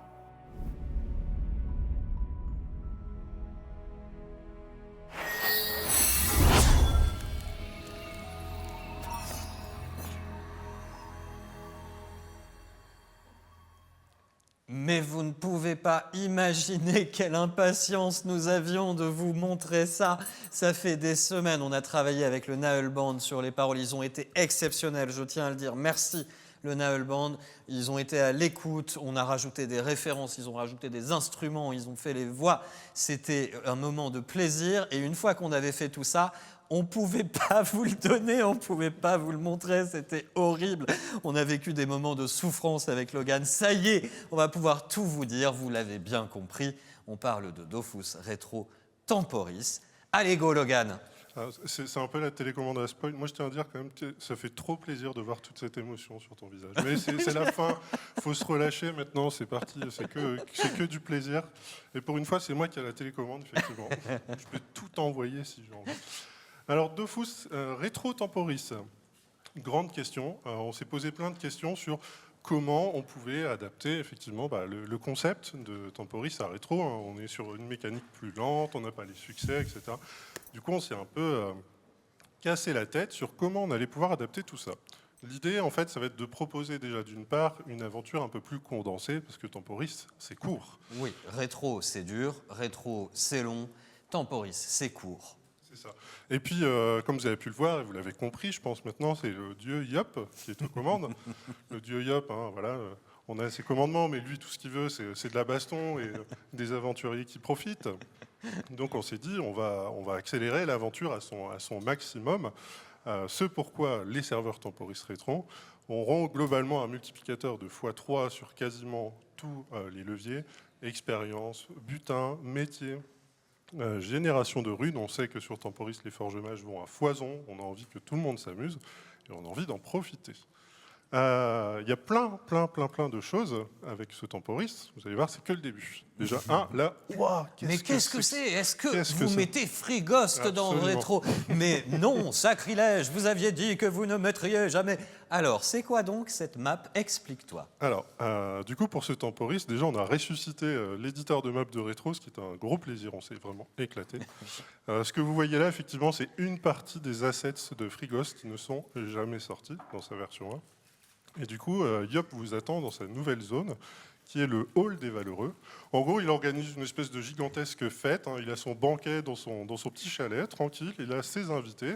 Et vous voyez, il vous attend avec tous ces invités avec lesquels vous pourrez interagir, bien évidemment, qui serviront pendant votre aventure à bien des choses. D'accord, soyons clairs. Donc, ce n'est pas Frighost, c'est le Hall des Valeureux du dieu Yop. Exactement. Alors là, c'est du tout nouveau. On a juste réutilisé la matière qui avait été commencée à l'époque. Et en vrai, c'était génial de refaire des maps sur Rétro. Franchement, c'était limite, si on pouvait rajouter ça. Enfin bon, bref, on aurait pu ne pas s'arrêter. Et en termes de nouveautés, pour une première édition, tu vas voir, on a mis le paquet, hein, parce que... Alors attends, hop, j'ai un petit souci de télécommande. Les tampetons, parlons-en. Les tampetons, c'est ce qui sert à suivre l'aventure Temporis. Pour cette édition-là sur Rétro, il y en aura 2 sortes. Le premier, ce sera le suivi de votre aventure et progression sur le serveur. Le deuxième, ce sera une monnaie que tu pourras dépenser. Qui n'a jamais voulu avoir un Vulbis sur Rétro? Et ben, l'idée, en fait, c'est d'utiliser ces tampetons pour, avec tous les invités du Dieu Yop, pouvoir s'acheter du stuff, de quoi accélérer son aventure, devenir plus fort, bien évidemment, parce que c'est tout ce qu'attend Yop, après tout. Mais Yop, il veut juste que ça bastonne. Absolument, et ça va y aller, on en parle un petit peu après. En termes de nouveautés aussi, Yop, c'est pas un dieu très patient, puis il a envie que tout le monde se lâche, donc déjà il s'est dit, le palier de caractéristiques, je l'enlève, on n'en fait plus. Et puis, vous savez, on s'est promis de ne pas toucher à l'équilibrage des classes de Rétro, mais on voulait redynamiser un petit peu le gameplay des différentes classes, et du coup on s'est dit, il y a peut-être un truc à faire avec des passifs de classe. On reprend aussi ce qui fonctionne bien sur les éditions de Temporis. Et du coup, toutes les classes sont bénies par Yop et bénéficient d'un passif de classe qui vient bouleverser tout le gameplay de la classe, mais avec les mêmes sorts, en gros. Je mets deux petits exemples. Alors là, on vous donnera plus de détails un peu plus tard dans l'année. Là, je vais essayer d'aller vite parce qu'on n'a pas beaucoup de temps. Mais ça va, tu peux respirer quand même. Ça va? Bon, oui. J'arrête alors, c'est tout. Les 2 exemples là, c'est assez classique. Le Samodas qui du coup partagera une partie de ses caractéristiques avec ses invocations. Et le Xelor qui pareil bénéficie, utilisation du temps, utilisation des PA, qui du coup lui donnera aussi des petits bonus. Mais toutes les classes ont leur petite subtilité qui leur permet de se démarquer plus que ce qu'on voit habituellement sur Rétro, et c'est très cool. D'accord, donc Dofus Rétro Temporis avec ce petit volume, cette petite subtilité. Premièrement, on accélère l'aventure, on la rend plus intense, plus accessible d'une certaine manière, mais on change aussi un petit peu les règles. Un petit peu de nouveauté. Oui, quand même, ce serait dommage. Mais tu vas voir, des nouveautés, c'est pas fini. Hein. Il y en a d'autres. Un classique, un grand classique. Yop, toujours pas pressé, envie que les aventuriers s'équipent vite. Hein. On n'a pas beaucoup de temps, du coup, on a remis, classique, tous les stuffs du jeu qui sont droppables à travers butin de combat, etc. On a juste fait le parti pris de 2 trucs différents. C'est tout ce qui est panoplie sera sur des familles de monstres. Bon, je pense que tout le monde va vite faire le lien. Tout ce qui est objet hors panoplie sera droppable sur des monstres en fonction de leur tranche de niveau. Ce qui permettra à tout le monde de continuer tout en montant de niveau, de facilement s'équiper pour continuer de partager l'aventure tous ensemble. D'accord, ça donne envie, j'ai envie de dire gloops. T'as envie de dire gloops? Justement, le dieu Yop avait envie de se venger. Vous savez, pendant toutes ces années, vous avez tous vu le Yop dans le ventre du fameux gloutovore. Du coup, il se venge, il prend les gloutovores et il les a domptés. Il les prête aux aventuriers. Ce sera un nouveau familier, du coup, évolutif, colorisable, donc qui a des variantes très très rigolotes. Et c'est un familier qui se nourrit d'autres familiers. Oui, parce que ça serait pas drôle. Donc il mange les autres familiers pour évoluer. Il y a des petites pâtes, on a de la pâtée de dragoon. Enfin bon, bref, il est plutôt gourmand. De base, en fait, son fonctionnement est assez simple. Il donne un PA. Et après, en fonction de ce que tu lui donnes à manger, il gagne des caractéristiques, ce qui fait que tu fais ton familier sur mesure. D'accord. Alors, il y a d'autres dimensions qu'on veut venir apporter à ce Temporis, et notamment, on est avec le dieu Yop. Le dieu Yop, il aime la baston, mais il aime que les gens se dépassent, et il aime lancer des défis. Oui. J'aurais pas fait meilleure transition, je pense. Une des particularités aussi de ce Temporis, pour venir un peu bouleverser l'aventure, c'est qu'effectivement, Yop va mettre les aventuriers au défi. En plus du cheminement classique de l'aventure, il va vous être proposé différents défis au fur et à mesure, qui seront des défis un peu plus corsés, parfois. Mais l'idée, en fait, c'est de vous débloquer de nouvelles possibilités d'achat, pour pouvoir acheter, encore une fois, du stuff, des dofus, selon certaines... Devenir plus fort. Oui. Par contre, ce qu'on voulait, et ça c'était important, alors certes, on met en place de la progression, mais on veut garder cet aspect, il n'y a pas trop de fil rouge sur rétro, et l'aventure, tu la fais comme tu veux. Oui. Et ce système-là permet de faire ça. Je choisis les défis que j'ai envie de faire. Donc ça peut être du simple, je me prends 3 bouffes-tout en même temps en combat, sachant qu'il y a des restrictions, hein, c'est sur des maps spécifiques, en duo ou à 4, mais ça, on verra un petit peu après. Et donc c'est toute une série comme ça de défis en fonction des niveaux qui seront proposés. Je peux faire autant de défis que je veux sur la même journée ? Oui, alors en fait, comme on n'a pas de succès, on est passé par des systèmes de quêtes notamment. Ouais. Alors je vous rassure tout de suite, on a fait plein de trucs pour automatiser et vous faciliter la vie. Il y aura des quêtes qui seront rendues automatiquement, par exemple, ou que vous accepterez automatiquement en rentrant dans certaines zones. Mais oui, non, c'est vraiment prévu pour s'amuser. Après, si on veut les refaire, oui, pourquoi pas, mais la récompense, on ne l'a qu'une fois, hein, de toute façon. D'accord. Alors, je vais regarder la caméra dans les yeux. Je vais Il y a regarder d'autres défis. le public. Comment ? Il y a d'autres défis. Attends, tu as d'autres défis ? Mais oui, parce qu'en fait, juste se taper genre 3 bouffes-tout, c'était rien. Du coup, on s'est dit pourquoi pas faire des trucs un peu plus rigolos. Et du coup, en fait, l'idée, c'est vraiment, Yop, il a envie de challenger les aventuriers et on va faire des défis d'Yop qu'on appelle pour l'instant exotiques, qui sont des mélanges de boss parfois improbables, qui viennent complexifier beaucoup le combat.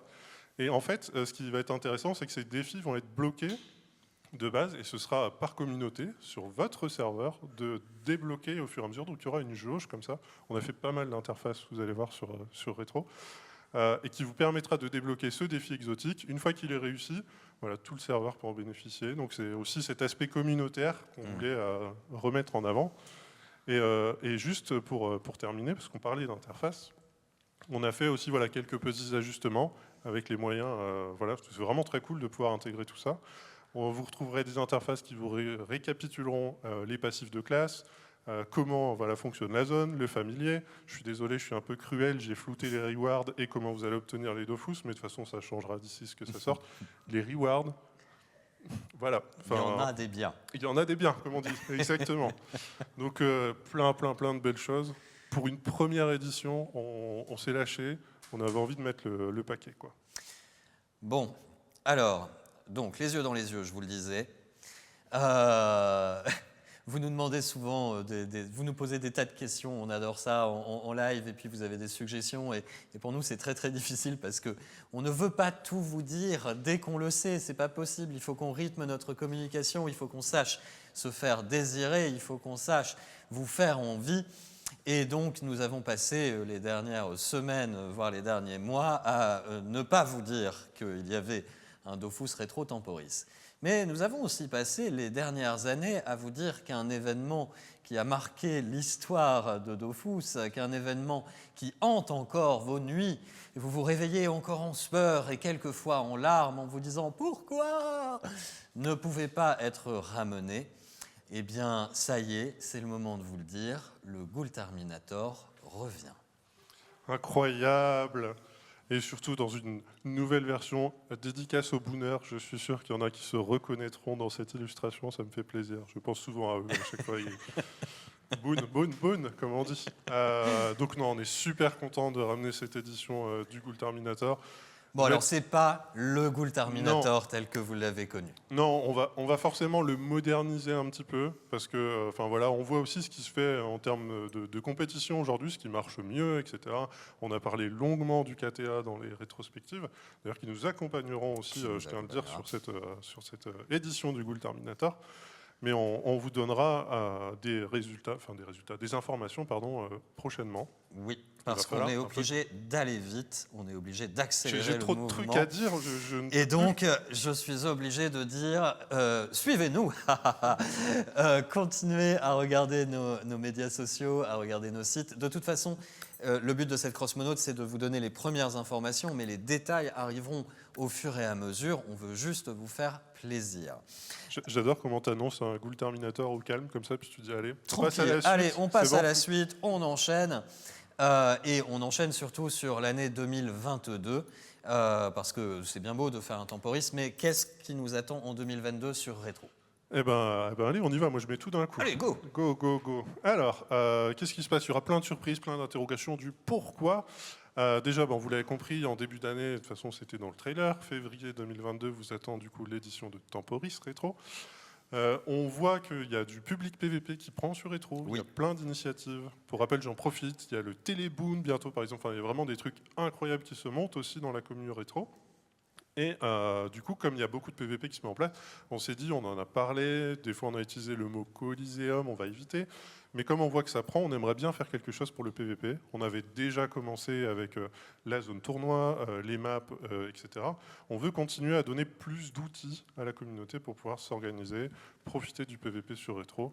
Donc on va s'y atteler. Ça, c'est prévu. Très bien, mais on veut aussi faire plaisir à d'autres joueurs qui ne sont pas PVP, mais qui aiment bien les mini-jeux et qui aiment bien profiter de l'ambiance du jeu. Alors, pour ceux qui ont été attentifs, notamment dans l'après-midi, on a parlé d'une feature cachée dans le jeu, jamais sortie. Voilà, c'est un peu un des raisons de la foire du Troll, entre autres, mais c'est surtout qu'on a envie de faire pas mal de choses là-dedans. On en parlera à plusieurs reprises, mais si les conditions sanitaires nous le permettent, voilà, j'annonce, c'est bon, il est occupé, il ne m'écoute plus. Alors non, en fait, je t'explique, c'est parce que on m'a envoyé une anti-sèche sur un autre sujet et je veux être sûr de ne pas dire de bêtises. Donc j'étais en train de retrouver. Donc j'ai le droit de dire que si tout va bien, on sera à la Japan Expo avec un boss de convention rétro. T'imagines, un tout nouveau, incroyable. Mais alors on espère être là, on espère pouvoir vous retrouver, on espère pouvoir refaire des événements, je le disais tout à l'heure. Ça nous manque atrocement et puis on a tellement de choses à vous montrer. Que ce soit côté Dofus Rétro, Waven, Wakfu Legends, comment on va faire si on ne peut pas vous retrouver? Donc oui, bien sûr. Et puis enfin, petit dernier, bon, avec la mise à jour qui a intégré du coup l'ébène et l'ivoire, forcément, ça y est, les aventuriers ont les 6 Dofus. On aimerait quand même faire quelque chose pour la réunification. Alors peut-être que... non, en fait, je suis obligé de... Je peux pas en parler, sinon je vais trop en dire, mais on aimerait faire quelque chose pour marquer, ça y est, la réunification arrivera. Allez, le mot est lâché, réunification. Ce sera très différent probablement de ce qu'on a sur Dofus 2, hein, bien évidemment, mais on aimerait vraiment pouvoir faire quelque chose, en tout cas par rapport à ça. C'est que, voilà, c'est les grandes parties de ce qu'on va faire l'année prochaine sur Rétro, mais bon, il y aura d'autres choses, mais je peux pas tout dire non plus, quoi. Sinon j'ai plus rien à dire pendant l'année. Ça m'étonnerait. Ça, c'est Dofus Rétro. On va passer discrètement au petit ou au et grand sans frère. grande transition à Dofus. On a parlé depuis bien longtemps d'une grande refonte de 2 cités dont certains ont vaguement entendu parler. Mais ce qu'on n'a pas dit, c'est qu'on avait une grande histoire à raconter et ça n'est pas juste une refonte. Et avant d'en dire plus, je vous propose de regarder ce qui vous attend.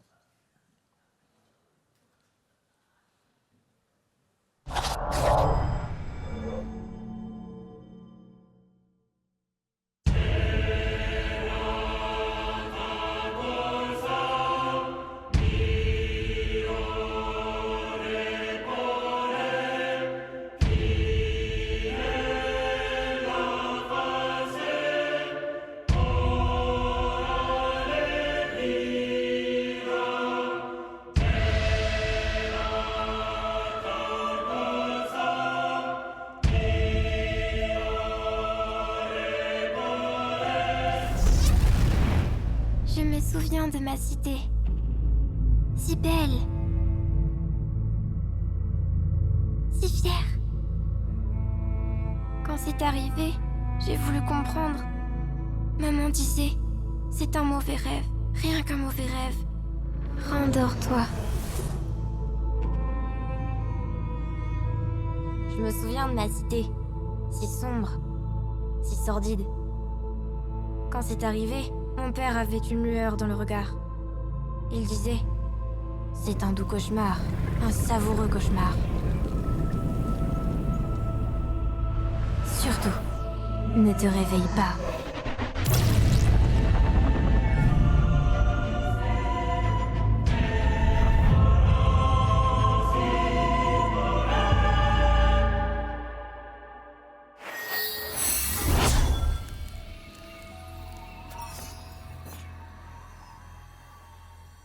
Je suis trop content, le gars.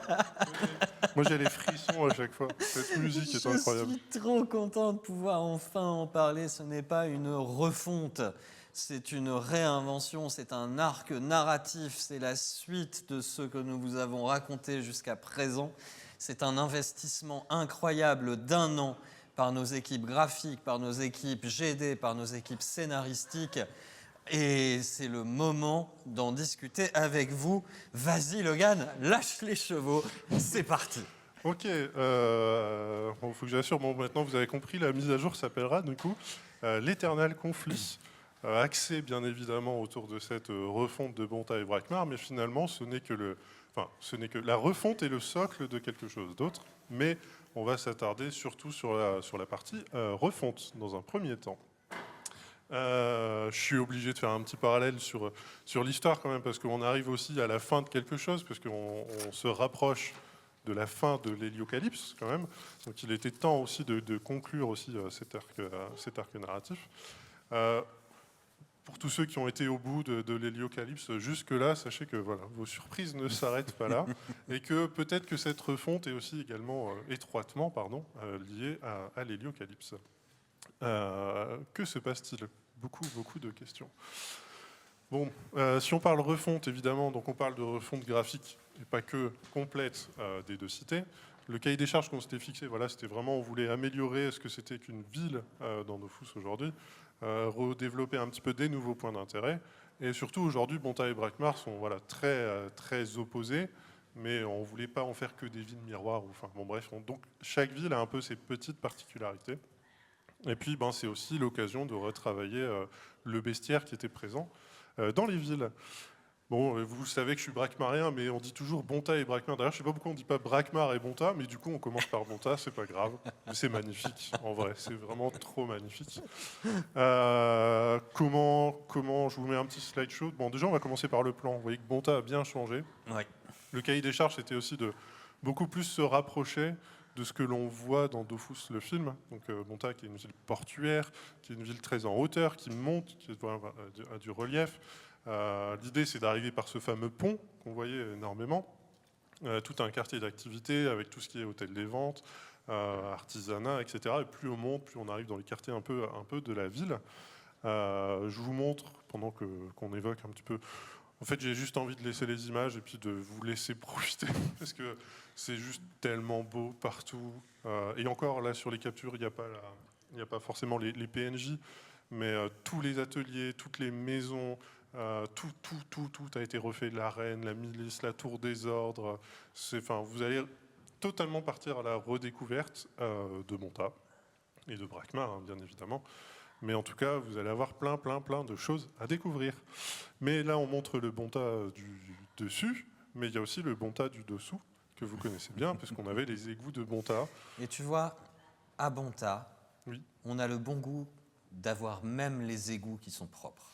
Absolument. Alors, non, en vrai, ils ont même leur petit drapeau et tout, c'est hyper clean. Mais du coup, c'était aussi l'occasion, comme je disais, de retravailler le bestiaire. Et du coup, les rats que vous connaissez beaucoup ont bien changé, pour le coup, parce que la famille de rats blancs, et on verra les rats noirs dans la foulée, ont été intégralement refaites.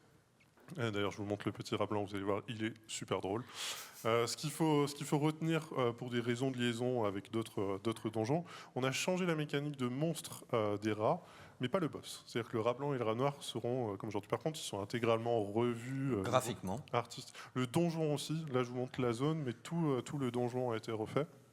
Je suis sûr que les CM qui assurent, parce que j'ai regardé pendant qu'on regardait la vidéo sur Twitter et Carton, ils vont vous partager les stuffs des rats blancs, parce qu'en fait on est repassé sur les équipements des deux familles au passage, c'est-à-dire qu'on les a remis au goût du jour, et on a même créé des nouveaux qui manquaient, notamment des anneaux sur certaines tranches de niveau pour compléter un petit peu tout ça.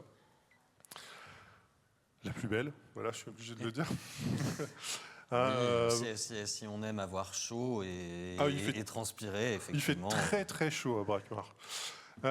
Pour rappel, Bonta, du coup, c'est une cité qui a été bâtie, grand bâtisseur, etc. Donc la ville est très structurée, très organisée. Brakmar est construite autour d'un volcan et donc a dû apprivoiser son environnement. C'est ce qu'on voit un petit peu là. Donc c'est un peu plus chaotique, le jeu de mots est bien choisi. Ça fait que, par exemple, Brakmar a des moyens de déplacement au sein même de la ville que Bonta n'a pas. Et pendant que je parle, j'en profite, je vous peux partager, bien évidemment aussi, un petit aperçu de Brakmar et de ce qui vous attend. Et effectivement, où il fait chaud. À chaque fois que je regarde je vous raconte pas dans l'arène, voilà. notamment les derniers étages. Vous verrez, enfin, il y a plein de choses. Tout ce qui est enclos aussi, les 2 villes ont une tour en enclos qui leur est propre, qui est beaucoup plus pratique. Sur Monta, vous avez même des enclos en terrasse, vous avez une vue imprenable sur la ville.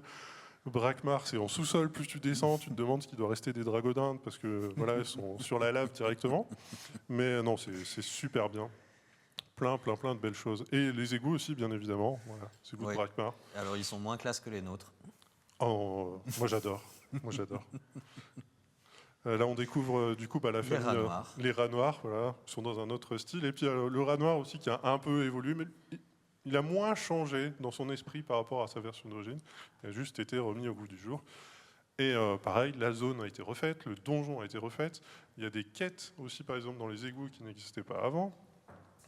Et encore une fois, pareil, les équipements famille rat noir ont été remis à jour, plus les nouveaux. Bien évidemment. Alors, ceux qui opposent Monta et Brakmar, on le sait, c'est un conflit, et cette fois-ci un éternel conflit. Mais ça n'est pas juste une histoire de guerre, c'est aussi une histoire de sport. C'est effectivement une histoire de sport. On ne pouvait pas refaire Monta et Brakmar. Ah, pardon. Attends, on a raté la milice. Gratos. Excuse-moi. Voilà, vous allez... En vrai, non, ça j'y insistais. Il fallait que ça arrive. Voilà, on fait la belle à chaque fois aux cartes et tout ça. Moi, je suis même frustré parce qu'on ne pourra pas mettre des animations. Tout a été réanimé à nouveau. On a refait des centaines de PNJ sur tout le jeu. Là, vous découvrez la nouvelle milice bontarienne. Je vous en mets quelques-uns. J'ai fait une petite sélection. Nouvelle milice brakmarienne, mais aussi d'autres PNJ que vous connaissez parfois depuis longtemps. Par exemple, des grands classiques, les protecteurs d'émoi, qui ont tous été refaits sans exception, beaucoup plus proches de leur illustration d'origine. On vous réserve des petites surprises avec les protecteurs d'émoi. On a des surprises sur les protecteurs d'émoi. On va leur redonner leur importance et vous permettre effectivement de vous rapprocher d'eux et de choisir votre protecteur d'une manière ou d'une autre. Exactement. Et puis même tout ce qui est citoyen, tous les PNJ de toutes les zones, même le petit artisan, etc. Tout le monde a son skin qui est unique maintenant, qui lui appartient. On visualise le PNJ, on comprend sa fonction, le banquier, le bibliothécaire qu'on connaît depuis des années, le roi de Monta. Enfin bon, bref, j'aurais envie de tous les mettre. Oh pardon, on y est, ça y est. J'ai merdé. Tu peux le dire. On parlait de sport, c'est ça. Donc transition subtile. Dis-moi, Monta et Brakmar, il n'y a pas que la guerre qui les oppose, c'est aussi une affaire de sport. Oui, c'est là où on passe en commentateur sportif. Non, en vrai, comme j'allais dire, on ne pouvait pas refaire Monta et Brakmar sans passer par la case Bouffball, en fait. Oui, mais alors le Bouffball, c'est bien beau, on a des arènes, etc. Mais qu'est-ce qu'on en fait ? Alors du coup, l'idée, c'était de vous reproposer une manière de pratiquer le Bouffball sur le jeu. Donc on est repassé sur les stades Monta et Brakmar, mais cette fois-ci on vous donne l'opportunité de réaliser des vrais matchs de Bouffball sur le jeu. Donc ce sera des matchs en équipe soit de 3, 4 ou 5. Vous aurez chacun des rôles spéciaux. Donc il y aura le rôle attaquant, capitaine et défenseur, avec chacun tout un kit de sorts et une mécanique autour de ça. Je peux rentrer un peu dans le détail ou... Écoute, on va aller vite parce qu'on a un petit peu de retard. Moi, ce que j'ai envie de dire, c'est le match se joue sur le terrain, mais pas que. Non, exactement. Alors, pour aller vite, s'il faut gagner du temps, effectivement, en gros, il y aura 2 mécaniques en plus. Chaque rôle a son kit de sorts, mais le public tient un rôle. Ça reste du Bouffball, donc on peut un peu tricher. Et du coup, le capitaine a des sorts pour tricher. Après, il ne faut pas en abuser parce que le public n'est pas très fan quand on triche. Et donc l'un comme l'autre, il faudra choisir entre ce que vous voulez faire. Sachant que, en gros, le capitaine a des sorts de triche qui sont tirés aléatoirement.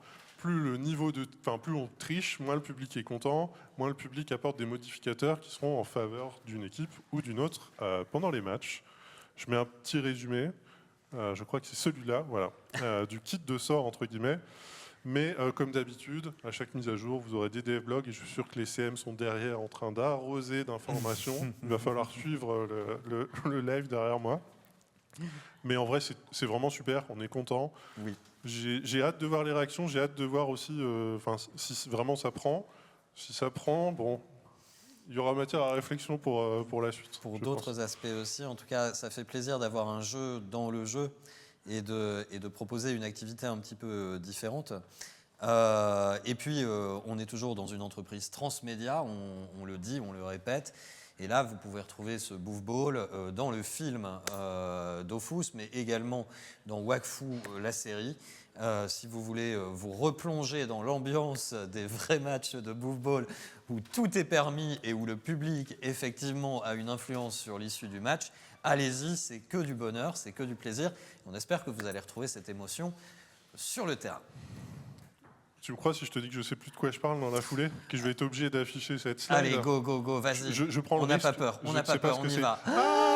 Mais qu'est-ce que c'est? Bah oui, parce que pour l'instant, on n'a parlé que de la refonte. Mais en fait, oui. il y a Mais encore... ça n'est pas une refonte. Oui, non. Alors, j'aurais pas envie de résumer l'histoire pour ceux qui n'ont pas pu faire les dernières mises à jour, mais en tout cas, depuis l'été dernier, vous avez commencé à rencontrer les ravageurs. On a pu voir dans Wakfu, justement, avant qu'aussi il y a... notamment dans la choucroute, les ravageurs, et ben cette fois-ci, vous allez, entre guillemets, défier les ravageurs sur un terrain de jeu qu'ils ont créé sur mesure. Sans en dire trop plus, pas trop, pardon, vous savez que Bonta et Brakmar sont un peu dans ce qu'on appelle une guerre froide depuis des années. Les ravageurs ont créé une zone dimensionnelle dans laquelle il n'y a pas de limite. C'est un conflit sans fin entre des Bontariens et des Brakmariens qui s'affrontent non-stop. Et c'est une zone pas très sympathique. Qui dit nouvelle zone dit nouvelle famille de monstres, nouveaux donjons, nouveaux équipements, nouvelles ressources. Enfin, bon, bref, vous commencez à connaître un petit peu la recette. Et c'est le thème du trailer qu'on vous a montré, c'est-à-dire ce rêve éternel et infini dans lequel les ravageurs ont bloqué Bonta et Brakmar. Exactement. Pour vous montrer un petit peu, parce que pour l'instant, la nouvelle zone, vous n'en aviez pas vu grand-chose. Alors c'est un parti pris graphique très différent de ce qu'on avait pu faire. On s'est vraiment permis plein de choses cette année niveau graphique. Toute la zone est en noir et blanc, ou presque. Pour aussi appuyer ce côté cauchemardesque, il y a beaucoup de références, énormément dans les décors. Ce sont des morceaux du monde des 12 qui parfois n'ont pas trop de sens, qui se sont retrouvés piégés dans ce cauchemar. Et libre à vous de comprendre et de comment cette zone a pu exister, qu'est-ce qui s'y passe, comment résoudre ce conflit peut-être entre Bonta et Brakmar. Et alors le donjon, c'est une mise en scène incroyable. Vous verrez d'un événement majeur dans l'histoire du Crossmose qui n'avait jamais été mis en scène. Tiens, je me demande bien ce que ça peut être. Ouais, avec des grands héros que je suis sûr vous reconnaîtrez. Donc voilà pour la zone. Pour les ravageurs, jusque-là, vous n'aviez vu que leur forme possédée, parce que pour rappel, les ravageurs sur Pandemonium, en fait, possédaient de manière consciente ou pas des Douziens. Là, ils sont sur leur forme pure démoniaque, donc ils sont un peu moins cool. Je vous ai bien évidemment retiré les petits monstres spéciaux, les boss, etc., pour que il y ait un petit peu de découverte quand même.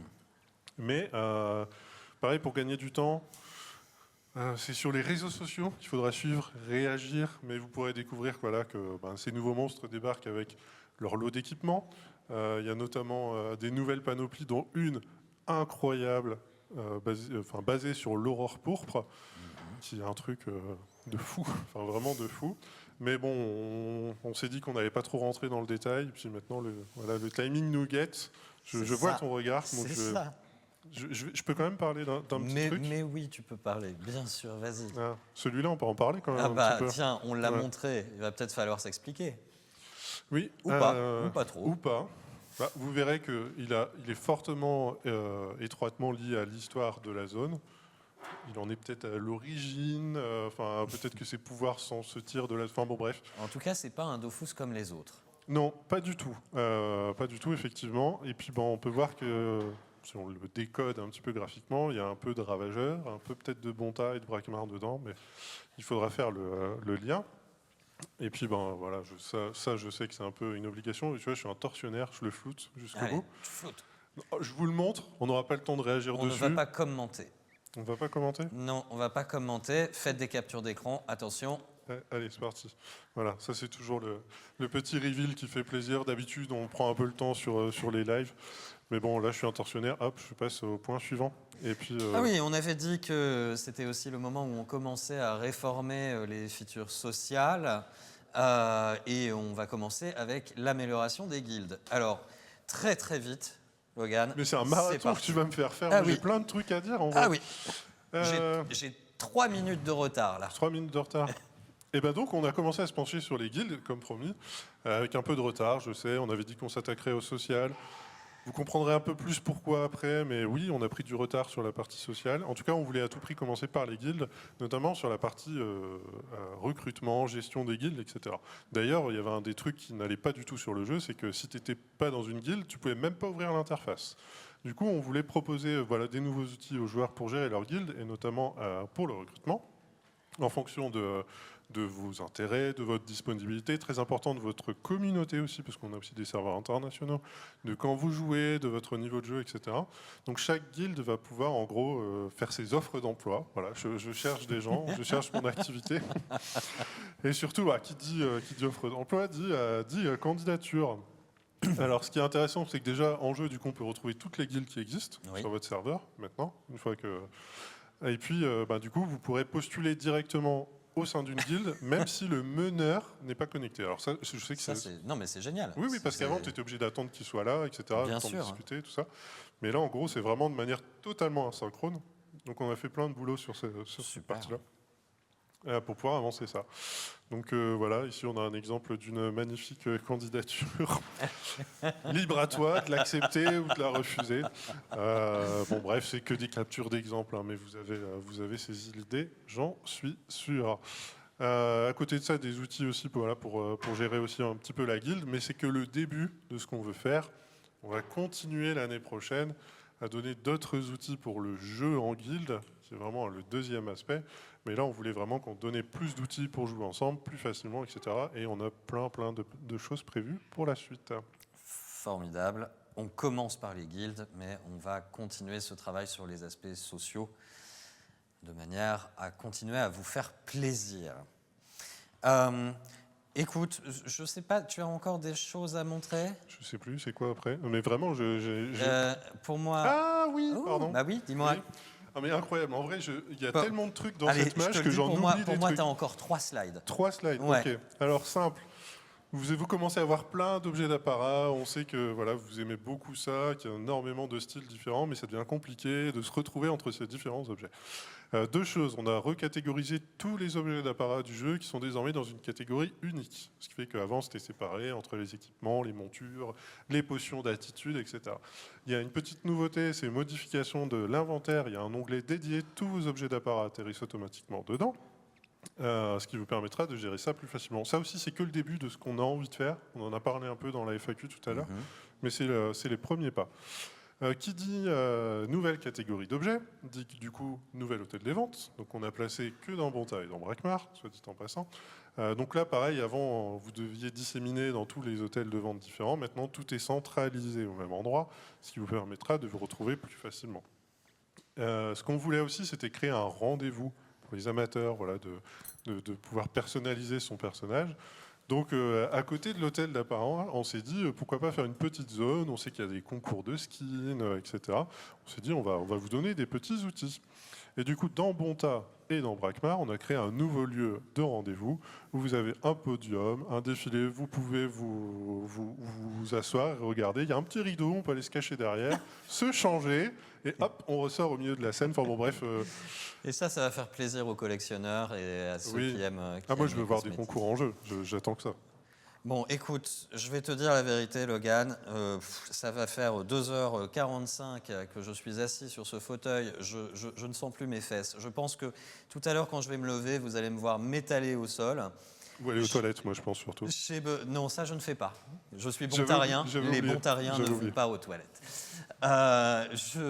J'ai besoin d'une petite pause. J'ai besoin d'un peu de repos, de quelque chose de calme. Je te propose qu'on lance une petite vidéo dans laquelle vous n'allez trouver aucune information cruciale, aucune information, aucun scoop, rien que vous attendez avec impatience. Allons nous promener du côté de Dofus. Stop! Flûte. Le truc le plus important du monde. What? Mais non, mais c'est vrai. Non, mais tu vois, on en oublie toutes nos mais responsabilités. Non, mais je ne l'ai pas, ce Tu slide. ne l'as pas. Mais alors, attends, stop. Voilà, on touche plus. Alors. La question est, maintenant, c'est quand? On sait qu'il y a la date et tout. Oui, mais bien sûr. Oui. Et du coup, c'est quand la bêta? Écoute, je vais te le dire. Tu sais quoi? Je vais te dire quand c'est la bêta. Oh, la bêta, c'est maintenant. Incroyable. La bêta est ouverte. La bêta s'ouvre pendant que nous parlons. Mais honnêtement, Vous sauvez vous pas, hein. avez le temps. Vous Oui, avez oui. le temps. Ne vous inquiétez pas, les places ne sont pas limitées. Vous allez avoir le temps. Prenez une petite pause zen. Vraiment. Oui, non, mais là, Non, ça, c'est le moment. ça y est, c'est l'heure de la bêta Oui. publique, donc on peut y aller, mais restez encore un Oui, petit peu avec nous, parce qu'on a respirons, quelques petites choses à vous respirons. dire. Un peu petit de musique, quelques images douces. C'est parti. Allez.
T'es dur en affaires quand même, t'es dur en affaires. Je suis tellement content. Je rattrape le retard sur les slides.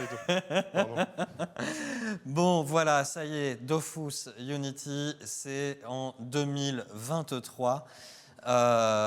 C'est beaucoup de travail, on vous en a parlé, on a fait un spécial Dofus Unity dans l'un des hebdo-tempos. Si vous voulez qu'on vous réexplique, demandez-leur, demandez à nos nous d'avant. Mais ça y est, nous avons posé une date, ce sera en 2023. 2023, c'est large, mais nous avons le temps d'être plus précis. Oui, non. Non, je peux rien dire. Okay. Non, tu ne peux rien dire. Ça y est, ça recommence. Il va me glisser des trucs, il va me spoiler. En attendant, nous, on a un Dofus à faire tourner. Oui, non, mais C'est alors, pas tout ce qu'il ça. faut, pour en dire quelques mots quand même, parce que... Ah bah ça y est, c'est parti. Oui, non, mais je suis obligé quand même, sinon on va m'en vouloir. Donc ça avance bien, on a plein de belles choses, plein de projets. Je sais que c'est un peu frustrant, parce que bon, on vous montre un truc cool comme ça, là, va vite, et puis on se dit, allez, c'est fini. Mais en fait, ce qu'on voulait, c'était vous donner le contexte, ce pourquoi, voilà, les chantiers qu'on s'est suivis qu'on s'est choisis pour l'année prochaine. Bien évidemment, découle que Dofus Unity va bientôt sortir. Nous, en parallèle, il y aura une période de bêta et tout avant, donc il faut qu'on commence à préparer tout ça. Et du coup, on va commencer à parler de l'année prochaine, effectivement. Ouais. Alors ça n'empêche que notre position reste toujours la même, c'est-à-dire que nous ne parlons pas de Dofus Unity jusqu'à ce qu'on ait des choses à dire. Nous vous avons maintenant donné une date indicative et nous allons retourner dans notre coquille et retourner dans le silence sur le sujet jusqu'à la prochaine nouvelle. Ce n'est pas la peine de nous harceler. Le projet avance, on est dessus et ça se passe bien. Il va y avoir plein de choses cool. Mais par contre, il y a aussi plein de choses cool sur Dofus. Et moi, ce que j'aimerais savoir, c'est ce que vous avez prévu sur 2022. Alors, ça y est, on y est. Tout le monde va pouvoir respirer. Je vois ça dans le chat depuis tout à l'heure. Alors, je vais rester comme ça, je pense maintenant. On commence par la base de la base. Non, gros sujet de conversation. Je récapitule notre intention. C'est de faciliter l'accès, parce que, en fait, comme vous avez pu le voir dans la narration, on commence à faire du contenu, ce qu'on appelle, nous, post 6/6, post-réunification. Là, la fin de l'Héliocalypse arrive, on va reprendre la trame principale. On a envie que plus de monde a accès aussi à cette partie-là. Donc, on a besoin d'avoir le plus de réunification possible. Les premiers leviers, c'est le temps de réapparition adapté à chaque serveur. C'est un truc dont on vous a déjà parlé. Oh, puis, merde, je vais en parler. En vrai, on l'a déjà fait. Je vous le dis. On vous manipule depuis plusieurs semaines. Donc je vois des petites variations. Moi, je m'amuse. Mais on est déjà intervenu sur les serveurs depuis un petit moment sans vous le dire. parce qu'on voulait que ça se fasse de manière naturelle, et je rentrerai même Et on pas dans les ne voulait détails. pas non plus que ça ait une influence ou que les gens changent leur comportement. Absolument. Donc des fois on aperçoit de petites réactions sur des streams, c'est assez rigolo. Mais sachez que oui, on est déjà intervenu, ça fait déjà plusieurs semaines qu'on bosse en parallèle sur ce sujet-là. Sinon, ce qu'on veut faire en plus de ça, parce que juste pour nous modifier le temps de respawn, c'est une solution, mais c'est pas une autre. On a testé plein de choses sur Temporis notamment, qui fonctionnent bien. Et en fait, ce qu'on voudrait très simplement, c'est lors de combats contre des archimonstres, que en gros les aventuriers puissent potentiellement drop une ressource. Quand on en accumule un certain nombre, on va avoir un certain PNJ qui vous proposera de déclencher un combat contre un archimonstre. Ce ne sera pas aussi déterministe que sur Temporis, je tiens à le préciser, mais l'idée c'est vraiment de pouvoir faire ça. L'idée c'est que potentiellement vous allez même avoir des doubles, et c'est pas grave, parce qu'en fait on veut notamment conserver cet aspect commerce qu'il y a autour de cette quête, c'est très important. Par contre, qui dit quête de l'éternelle moisson, c'est une quête qui est très longue, mais par contre sur l'Ocre, en dehors du passage 4/6, on apprend peu de choses sur l'histoire du Dofus et son détenteur, etc. On veut vraiment rajouter des quêtes pour appuyer couche cet narrative. aspect. Oui, mais ça ne sera pas lié à son obtention. Ce n'est pas j'ai fait les quêtes, je récupère le Dofus. C'est vraiment deux trucs différents. Mais du coup, on va en profiter pour tout faire en même temps. Donc, pour résumer, plus accessible, on garde une mécanique d'aujourd'hui. C'est un peu ce qu'on a pu faire par exemple avec les bandits de Cagna pour l'émeraude, etc. Enfin, on cherche des leviers alternatifs. Temporis permet de tester des choses. C'est une application. Bon, alors donc 2022, c'est l'année du Dofus Ocre, on fait ça et puis c'est tout. Non. Ah. En parallèle, on a plein de choses sur le feu. C'est la télécommande qui ne marche plus. Oh là là, mais quel... Oh là là, faute de Logan. C'était pas voulu. Donc vous oubliez ce que j'ai montré, puis on parle des nouveaux donjons, parce qu'en vrai, on a prévu de rajouter des nouveaux donjons de manière un peu plus libre qu'on ne le fait dans le cadre de mise à jour. Il y a certaines zones dans le jeu, certaines familles qui n'ont pas de donjons. On voudrait beaucoup en rajouter. Donc on va donner un peu de popcorn au fil de l'année à manger. En attendant qu'Unity arrive. Et effectivement, je le dis, pour l'été prochain, on vise l'été, voilà, les mots sont dits, comme on dit, la 7e édition de Temporis fera son apparition. Donc, D'accord, Dofus Retro Temporis début d'année et Temporis 7 milieu d'année. Oui, c'est ça. Histoire de passer de bonnes vacances d'été. Ça devrait être pas mal. Ça devrait être pas mal. Oui. Ok, d'autres choses à me dire sur 2022 ? Oui. Alors ça, c'est un projet sur lequel on travaille depuis un petit moment. Mais alors Temporis, c'est très bien, ça nous permet d'animer le jeu, etc.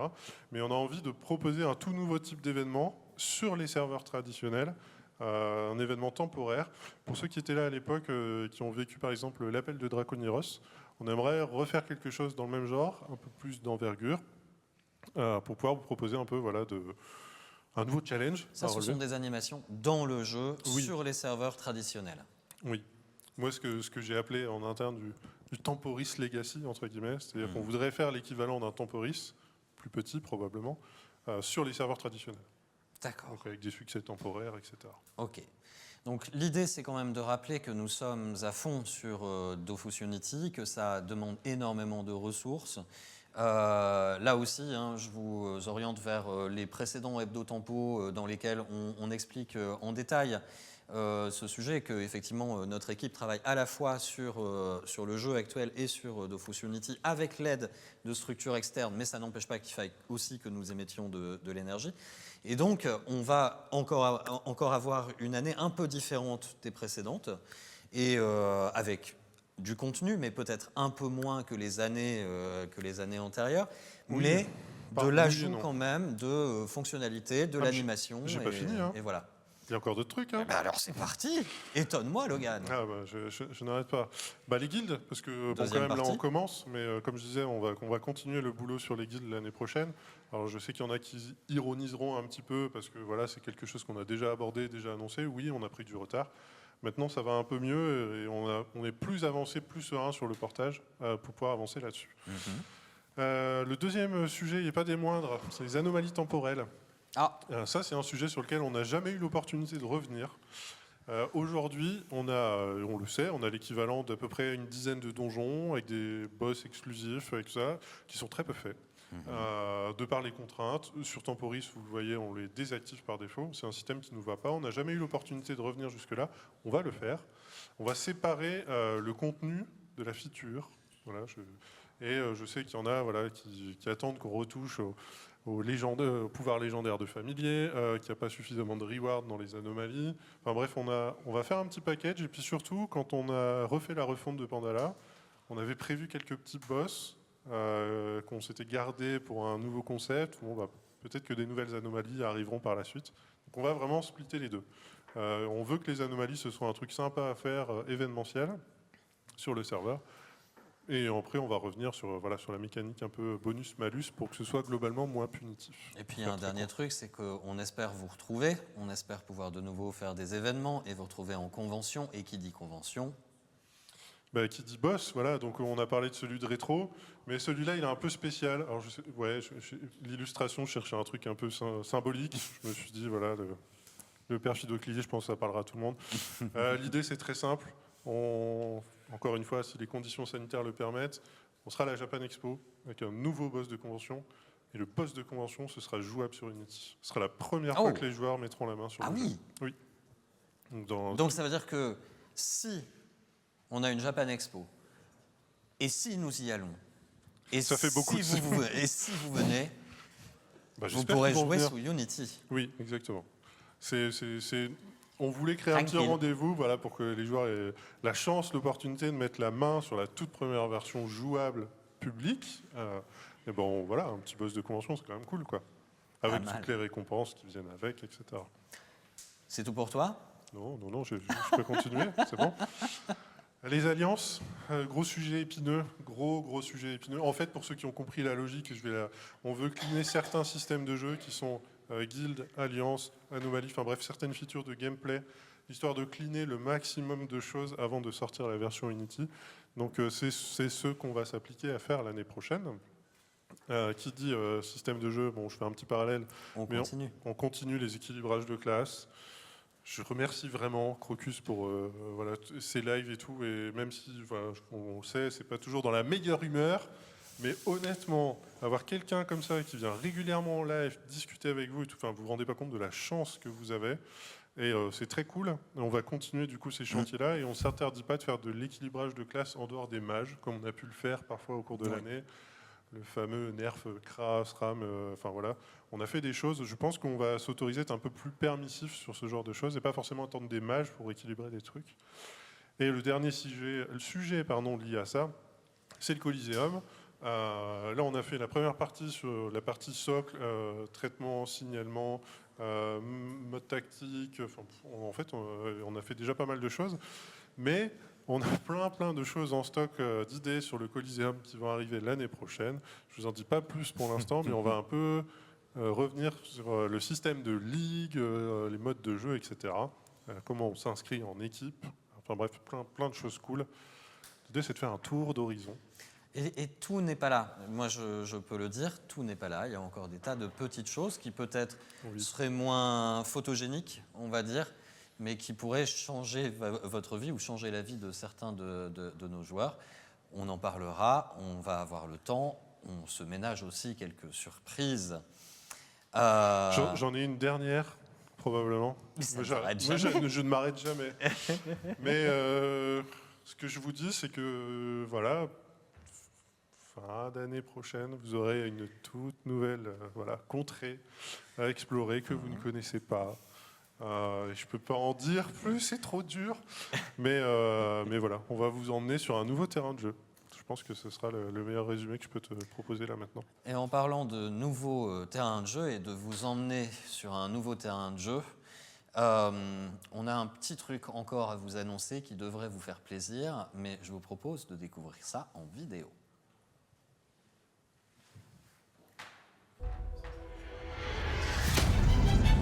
Je ne sais pas pourquoi le chat.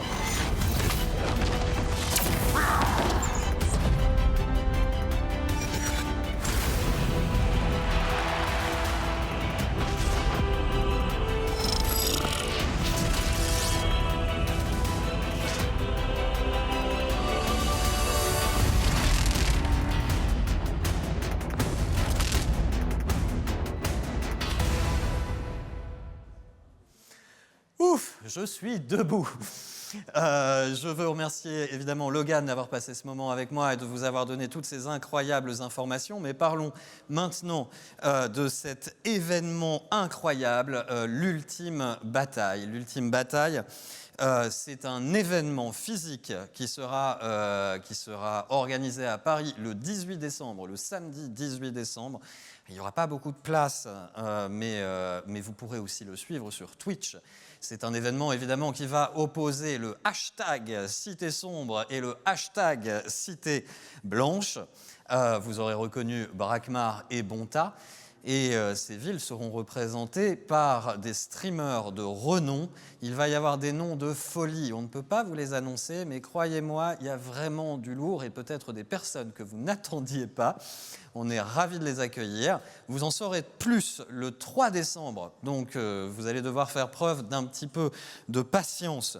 On organise ça avec de grands partenaires. On va citer par exemple...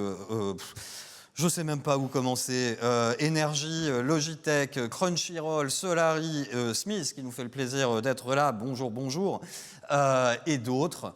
C'est du lourd, c'est un vrai événement. C'est le samedi 18 décembre. Suivez nos médias sociaux, suivez notre site pour en savoir plus. Voilà, ça y est. On l'a faite, cette Crossmonautes 2021. Je suis tellement content d'avoir pu vous annoncer toutes ces belles nouvelles. J'espère qu'il y a des choses qui vous ont fait vibrer. J'espère que vous avez pu rire à certains moments. J'espère que vous avez vécu un beau moment. Moi, je tiens à remercier tous les participants qui sont venus me rejoindre ici. Ce n'est pas un exercice facile, croyez-moi. Ce sont les personnes qui travaillent sur vos jeux, ce ne sont pas des communicants, ce ne sont pas des professionnels qui sont venus vous raconter des histoires, ce sont les gens qui travaillent dans l'édition, dans l'animation, dans le jeu vidéo, qui ont pris le temps de venir à votre rencontre et de vous parler avec leur cœur de leurs projets et des projets qui vous intéressent. C'est un merveilleux moment, je suis ravi d'avoir pu le vivre avec vous. C'est un anniversaire, 20 ans d'Ankama. Je tiens à remercier les équipes techniques qui nous ont accompagnés, mais également les interprètes, Vivien, Sophie, Thérèse, Thibaut, qui ont interprété en direct, en feeding, une technique qui permet à un interprète sourd d'interpréter en direct. C'était un moment exceptionnel, j'espère que vous avez pris du plaisir. On vous a raconté les 20 dernières années, on vous a raconté ce qui est arrivé dans les mois qui viennent. Je vous propose de nous quitter en beauté et de vous en mettre plein les yeux.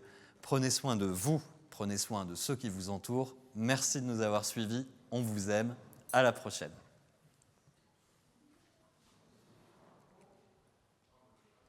Laissez-moi vous conter une aventure extraordinaire.